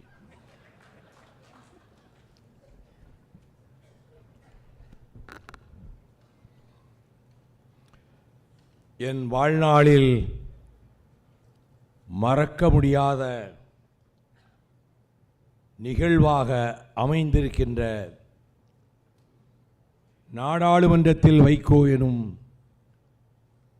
இரு அவைகளிலும் நான் ஆற்றிய ஆங்கில உரைகளை தொகுப்புகளாக வார்ப்பித்து கொடுத்த Kumudam publications உரிமையாளர் வரதராஜன் அவர்களுக்கு நான் நன்றி கடன்பட்டவன். இந்த நூல்களை எங்கே அச்சிடுவதென்று செந்திலதிபன் அவர்களும் நானும் பல நாட்களாக விவாதித்துக் கொண்டிருந்த வேளையில் ஒரு நாள் அலைபேசி ஒலித்தபோது மறுமுனையில் குமுதம் பப்ளிகேஷன்ஸ் உரிமையாளர் வரதராஜன் பேசினார். உங்கள் இல்லத்தில் நான் அருந்திய சிற்றுண்டியின் சுவையை இன்னும் மறக்கவில்லை. அதுபோன்ற சுவையான சிற்றுண்டியை எங்கும் நான் அருந்தியதில்லை. நீங்கள் வருவதாக சொன்னீர்கள், ஆனால் நீங்கள் வரவே இல்லை என்று சொன்னபோது நாளையே வருகிறேன் என்று சொன்னேன். என்ன செய்து கொண்டிருக்கிறீர்கள் என்று கேட்டார். நாடாளுமன்றத்தில் 30 ஆண்டு காலத்தில் ஆற்றிய ஆங்கில உரைகளை பிழை திருத்தம் பார்த்து கொண்டிருக்கிறேன். எங்கே அச்சிடப் போகிறீர்கள் என்று கேட்டார். ஆராய்ந்து கொண்டிருக்கிறேன், முடிவெடுக்கவில்லை என்று சொன்னேன். நாங்களே அச்சிடுகிறோம், எங்கள் செலவில் அச்சிடுகிறோம், நீங்கள் ஒரு பைசா செலவழிக்க வேண்டியதில்லை. நாங்களே இதை ஒரு கடமையாக கருதி, தமிழ்நாட்டுக்கு செய்கின்ற கடமையாக கருதி வெளியிடுகிறோம் என்று சொன்னார். அதனுடைய முகப்பு முன்பக்கம் பின்பக்கம் இதை அழகான முறையிலே அந்த டிசைன் செய்தவர் என் அருமை தம்பி விக்டர் அவர்கள். குறிப்பிட்ட நாட்களுக்குள் தயாரித்து விட்டார். அந்த நிறுவனத்துக்கு நான் நன்றி கடன்பட்டிருக்கிறேன். 2500 ரூபாய் விலை அதிகமாக தெரியலாம். தாட்கள் மிக மிக விலை உயர்ந்த தரமான தாட்கள். ஃபாண்ட் எழுத்துக்கள் படிக்கின்ற பொழுது சலிப்படைய செய்யாமல் கவர்கின்ற எழுத்துக்கள். அதை வெளியிடுகிற நாளில் 20% தள்ளுபடி செய்து விடுவோம் என்று அவர் அறிவித்தார். 2000 ரூபாய் கொடுத்தால் 4 வால்யங்களையும் பெற்றுக்கொண்டு செல்லலாம். மனிதருள் மாணிக்கம் பண்டித ஜவஹர்லால் நேரு அவர்கள் குடும்பத்தில் இருந்து அவரும் எந்த நூலையும் வெளியிட்டதில்லை. அவரது பிரிய மகள் பிரியதர்ஷினி இந்திரா காந்தி அவர்களும் எந்த நூலையும் வெளியிட்டதில்லை. அவர்களது அருமை மகன் ராஜீவ் காந்தி அவர்களும் எந்த நூலையும் வெளியிட்டதில்லை. அந்த குடும்பத்திலேயே முதலாக இன்றைக்கு வெளியிடப்பட்ட நூல் ராகுல் காந்தி அவர்களால் நாடாளுமன்றத்தில் வைகோ என்கின்ற ஆங்கில உரைகளின் தொகுப்பு நூலாகும். அவர் வரக்கூடாது என்று விடுதலை புலிகளை கடுமையாக ஆதரித்தவன். உங்களை கடுமையாக விமர்சித்தவன் உங்கள் தந்தையாரை இந்த விழாவிலே பங்கெடுத்துக் கொள்ளக்கூடாது என்று சிலர் அறிக்கையும் தந்தார்கள், தகவலும் அனுப்பினார்கள். ஆனால் என்னுடைய புதல்வர் திருச்சிராப்பள்ளி நாடாளுமன்ற தொகுதியில் 40 தொகுதிகளிலும் இப்படி ஒருவர் பணியாற்றவில்லை என்று சொல்லத்தக்க பணிகளை ஆற்றிக் கொண்டிருக்கின்ற கழகத்தின் முதன்மை செயலாளர் துரை வைகோ அவர்களும் நானும் ராகுல் காந்தி அவர்களை சந்திக்க சென்றோம். அவர் இவரிடம் மிகவும் நேசம் காட்டினார். நூல்களை அதனுடைய மூலத்தை கொடுத்துவிட்டு, I have heavily criticized your father in my speeches. That is simple politics. Ignore it. அது அரசியல். அதை பற்றி நீங்கள் கவலைப்பட வேண்டாம் என்றார். அந்த பெருந்தன்மைக்கு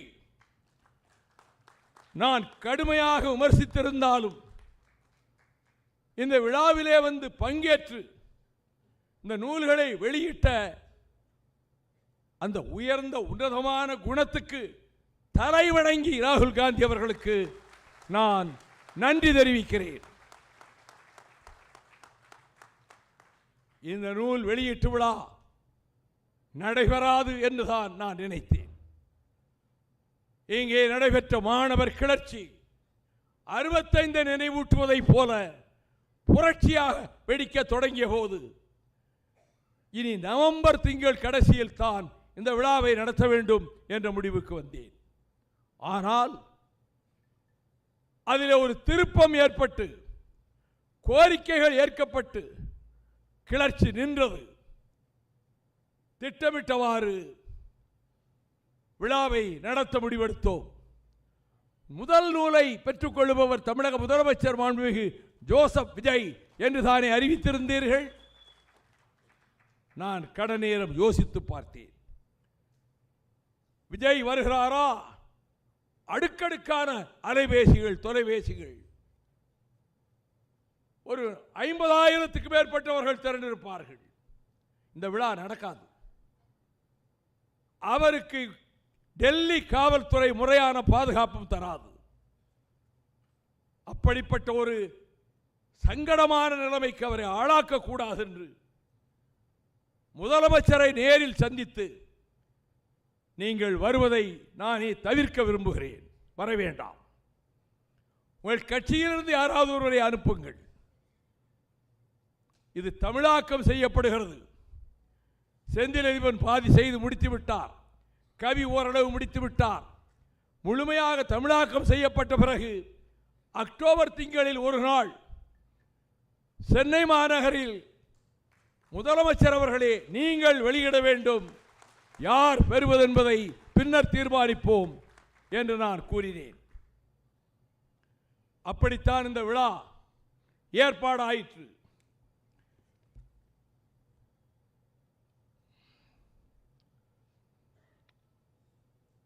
இங்கே பேசிய மார்க்சிஸ்ட் கம்யூனிஸ்ட் கட்சியினுடைய அகில இந்திய செயலாளர், என்னோடு நாடாளுமன்ற மாநிலங்களவையிலே உடனிருந்தவர், இசையின்பால் மிகுந்த பற்று கொண்டவர்,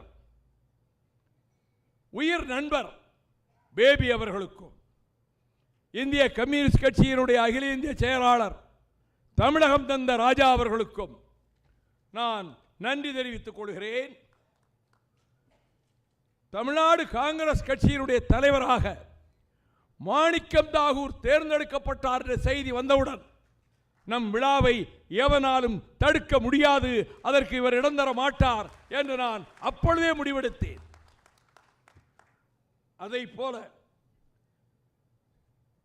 நான் என் இடது பக்கத்திலே புரொஃபசர் மனோஜ்குமார் ஜா, வலது பக்கத்திலே ஜான் பிரிட்டாஸ், எங்களை 3 மஸ்கெட்டியர்ஸ், 3 மாவீரர்கள் என்று அழைப்பார்கள். அவர் நான் விடைபெற்று செல்வதற்கு முன்பு கடைசி ஃபேர்வெல் ஸ்பீச், பிரியாவிடை வரிசையாக எல்லோரும் என்னை பாராட்டி பேசிய போது ஜான் பிரிட்டா சொன்னார், நான் நேசிக்கின்ற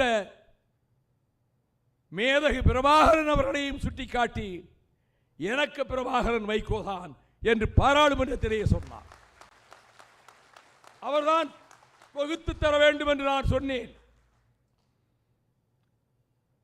இங்கே உரையாற்றி விடை பெற்று சென்றிருக்கின்ற எழுச்சி தமிழர் தொல் திருமா அவர்களை, அவர் சட்டக்கல்லூரி மாணவராக வந்து என்னை சந்தித்து, ஈழத்திலே தமிழர்கள் கொல்லப்படுகிறார்களே, இது குறித்து நீங்கள் சட்டக்கல்லூரி விடுதியிலே வந்து பேச வேண்டும் என்று சொன்னபோது அவரை முன்பின் எனக்கு தெரியாது. காரிலே அழைத்து சென்று சட்டக்கல்லூரி விடுதியில் பேசிவிட்டு வந்தேன். அதை நினைவாக இங்கே சொன்னார். இங்கே சஞ்சய் ரவுட் அவசர வேலையாக சென்றாலும் சிவசேனா கட்சியைச் சேர்ந்தவர். அவர் சரத்பவார் அவர்கள் வர இயலாத நெருக்கடியான நிலைமை மராட்டியத்திலே. அதனால் தான் அவரது புதல்வியும் நீண்ட நேரம் இங்கே இருக்க முடியவில்லை.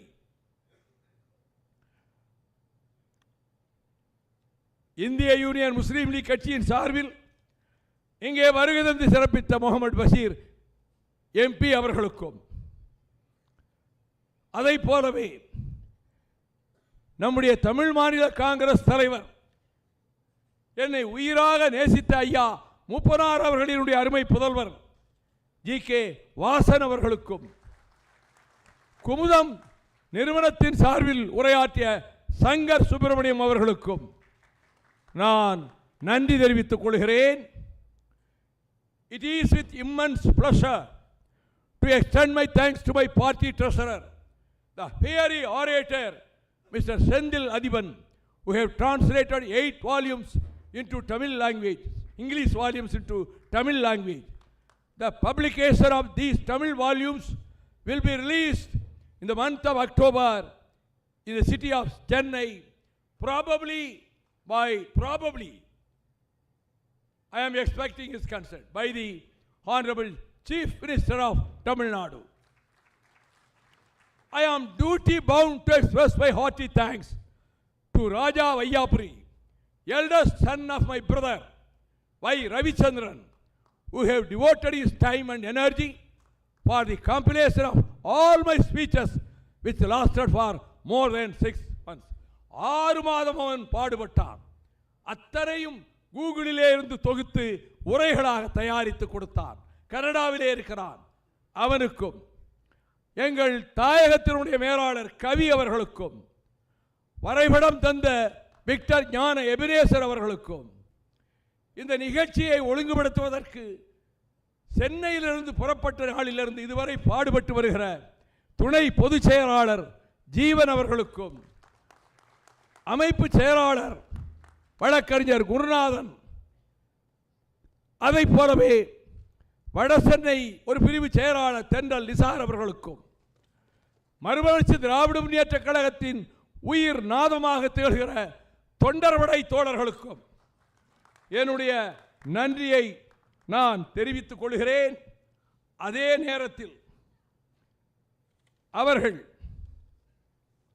இந்த நூலை, I thank respected Mr. Gopal Krishna Gandhi, grandson of Mahatma Gandhi ji and Raja ji, who was the then governor of West Bengal. He has gone through all the pages of these volumes and made necessary corrections. Gopalakrishna Gandhi இந்த நூலை முழுமையாக பிழை திருத்தம் பார்த்தார். My heartiest thanks goes to former Director General of Police, Mr. A.X. Alexander, who have gone through page by page to make necessary corrections. கிட்டத்தட்ட 1 மாத காலம் Alexander பிழை திருத்தம் தந்தார். The entire credit for the astonishing arrangements to make this function a grand success goes to the Principal Secretary of MDMK, who represents Trichy Parliamentary Constituency, Mr. Durai Vaiko, who delivered a heart-touching speech in his welcome address. உங்கள் நெஞ்ச உணர்வுகளை வருடுகிற விதத்திலே இங்கே உரையாற்றிய திருச்சி நாடாளுமன்ற உறுப்பினர் இந்த விழா சிறக்க அனைத்து ஏற்பாடுகளையும் செய்வதற்கு நன்றி தெரிவிக்க நான் கடமைப்பட்டிருக்கிறேன். I have dedicated these 4 volumes of this book. இந்த 4 வால்யூம்களையும் யாருக்கு அர்ப்பணித்திருக்கிறேன் தெரியுமா? உங்களால் யூகிக்க முடியாது.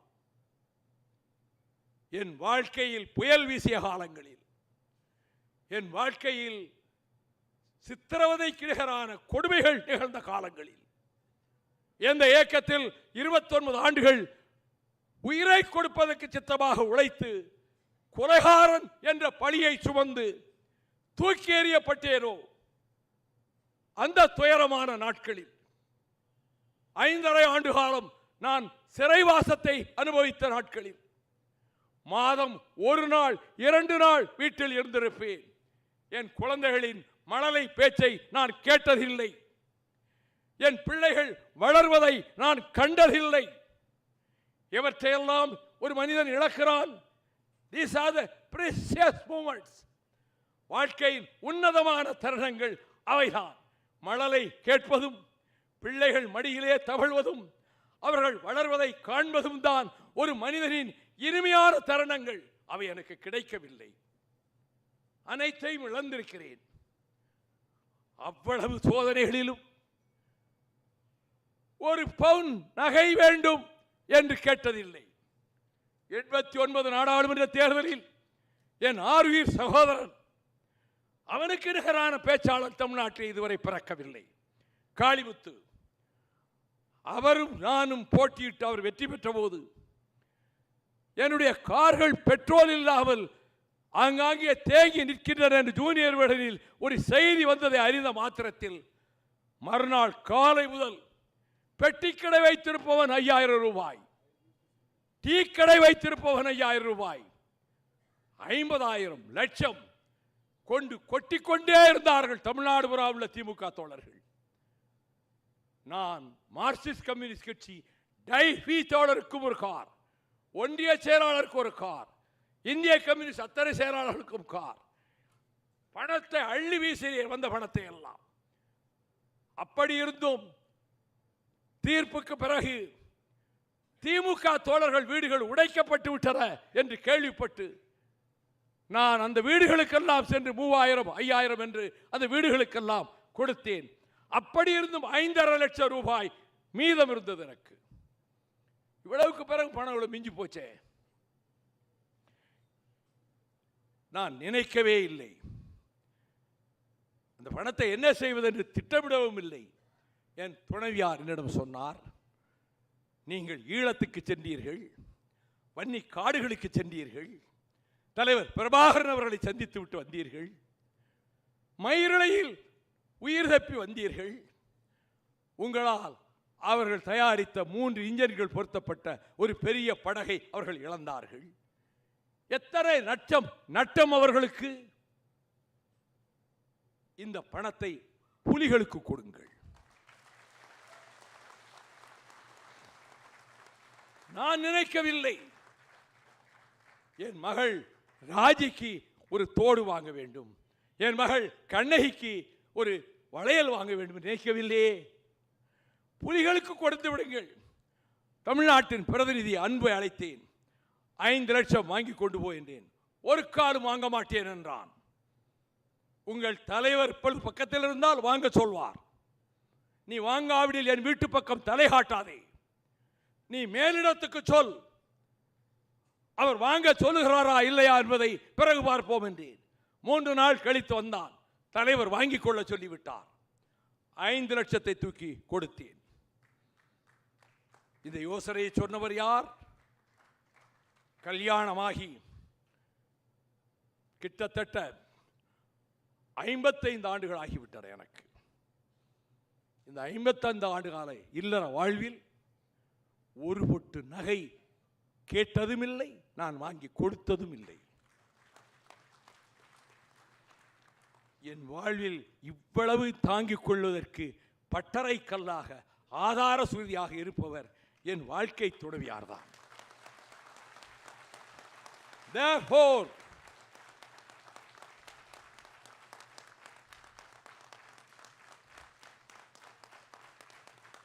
Therefore, I have dedicated these 4 volumes to my spouse, Mrs. Renuka Devi, who has stood by me in all my trials and tribulations.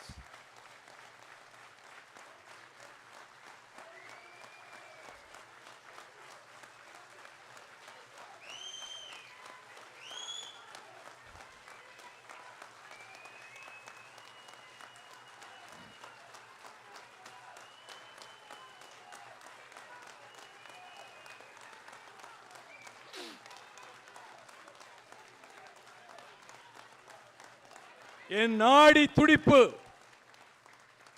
என் நாடி நரம்புகளிலே ஓடுகிறதே குருதியின் ஓட்டம். அதன் பிரதிபலிப்பு யார் தெரியுமா?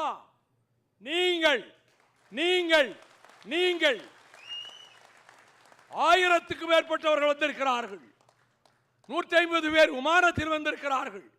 வாழ்நாளில் என்றைக்கு விமானத்தில் பயணம் செய்யாதவர்கள், தங்கள் பொருளாதார நெருக்கடியை மறந்துவிட்டு கடன் வாங்கி கொண்டு வந்திருக்கிறார்கள்.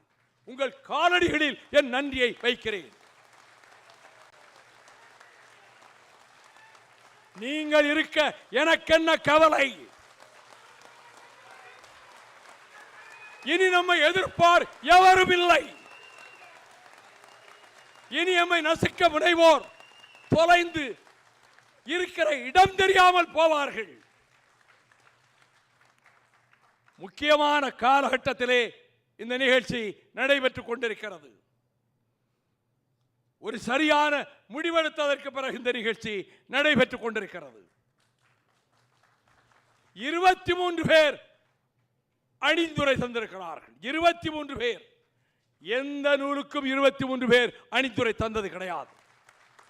Forward given by 23 celebrities. I owe my hearty thanks to all those 23 celebrities.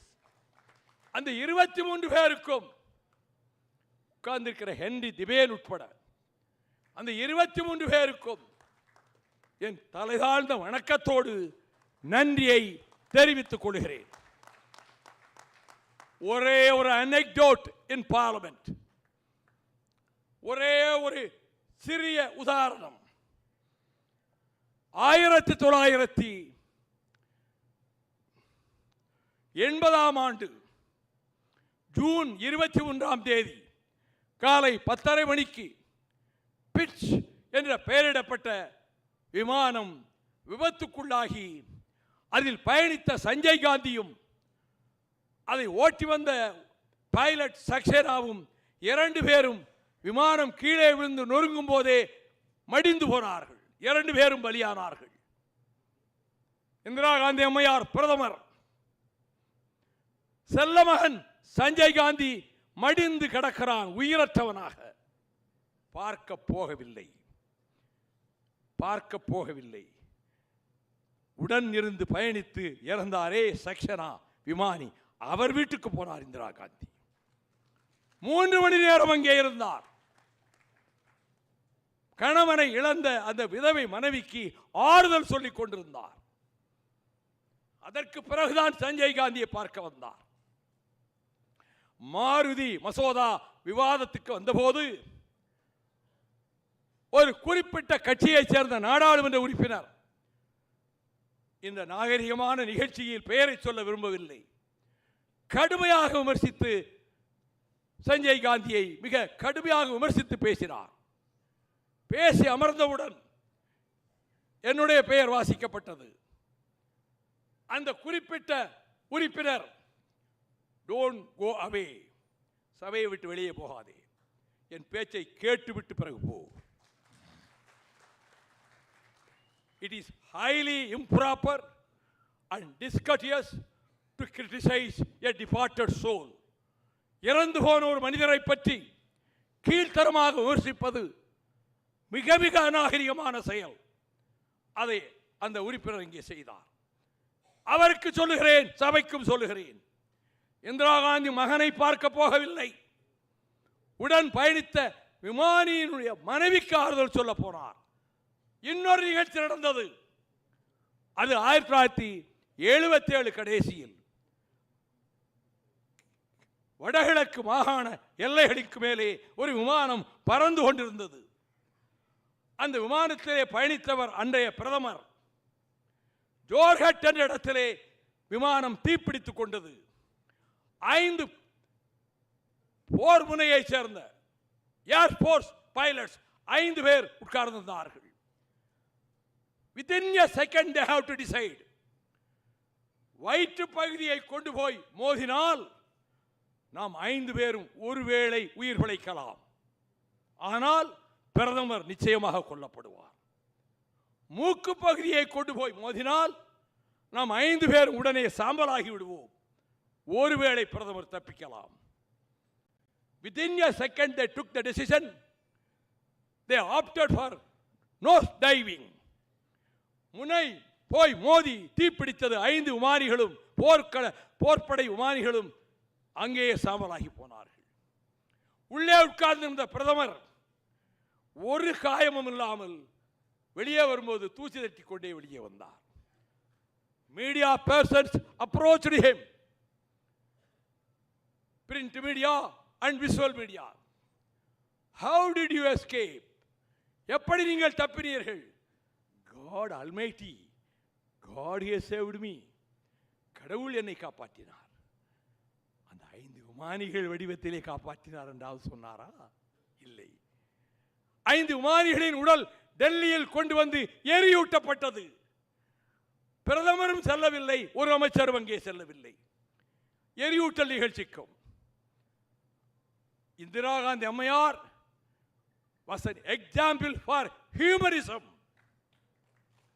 The referred Prime Minister is an example for hypocrisy.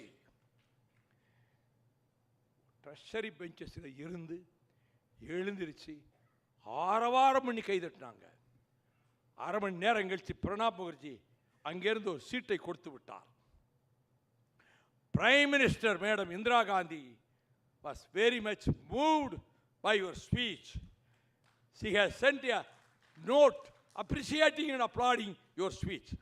உங்களை பாராட்டி கொடுத்திருக்கிற சீட்டைத்தான் உங்களுக்கு தருகிறேன் என்று அவர் அனுப்பினார்.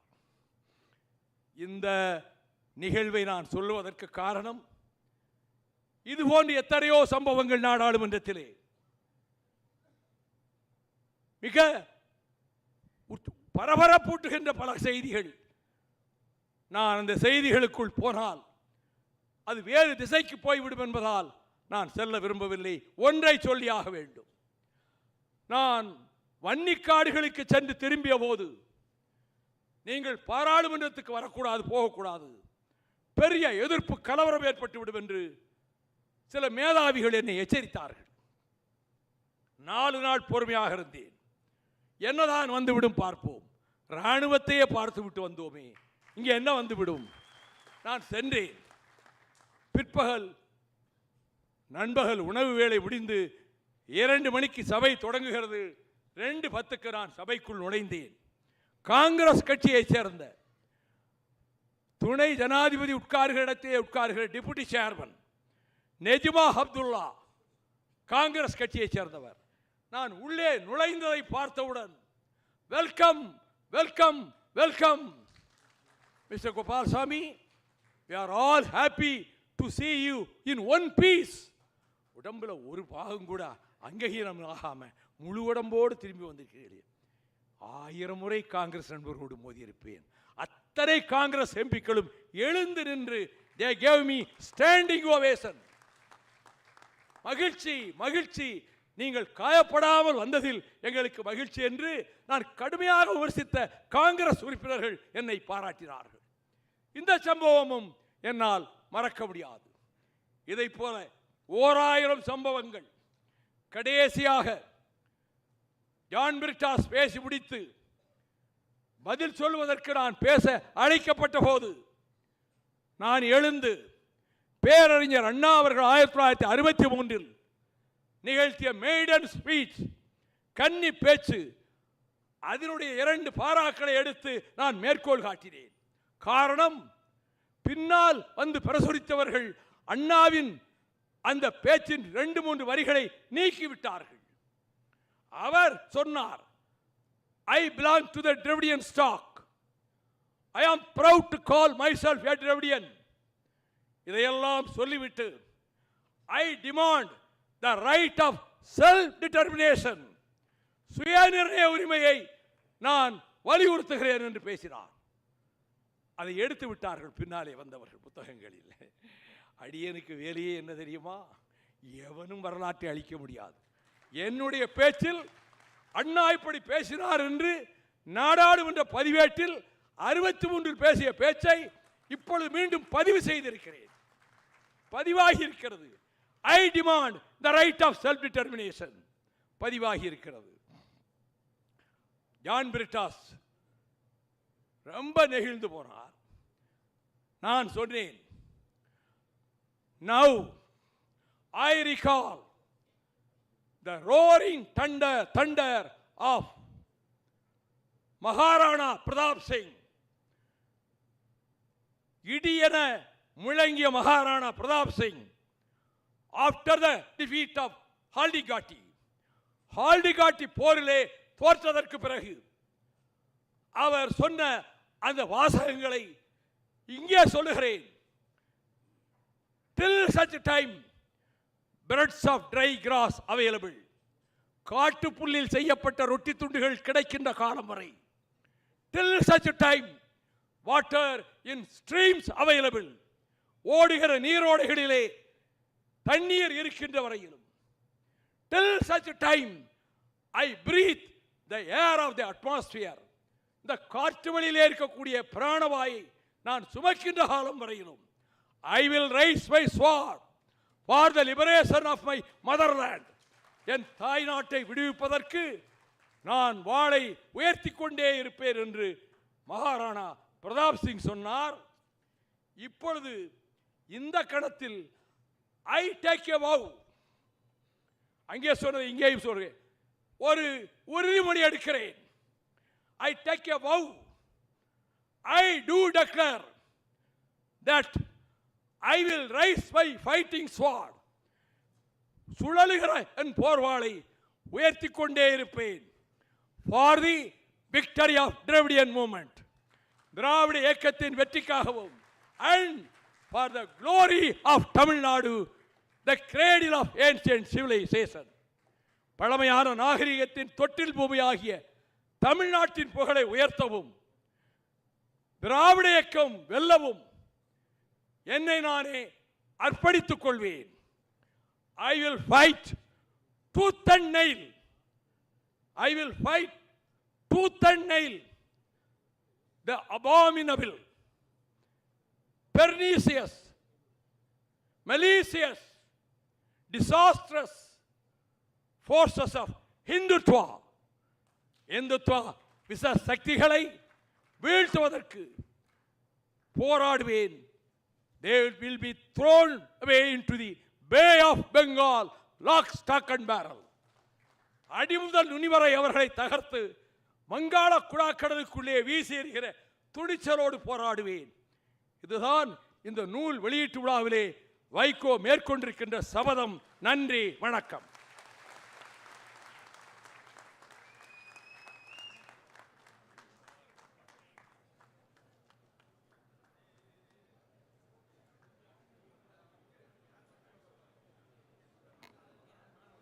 We are concluding. பெரிய தலைவர் வைகோ, நீங்க நல்ல வாழுங்க.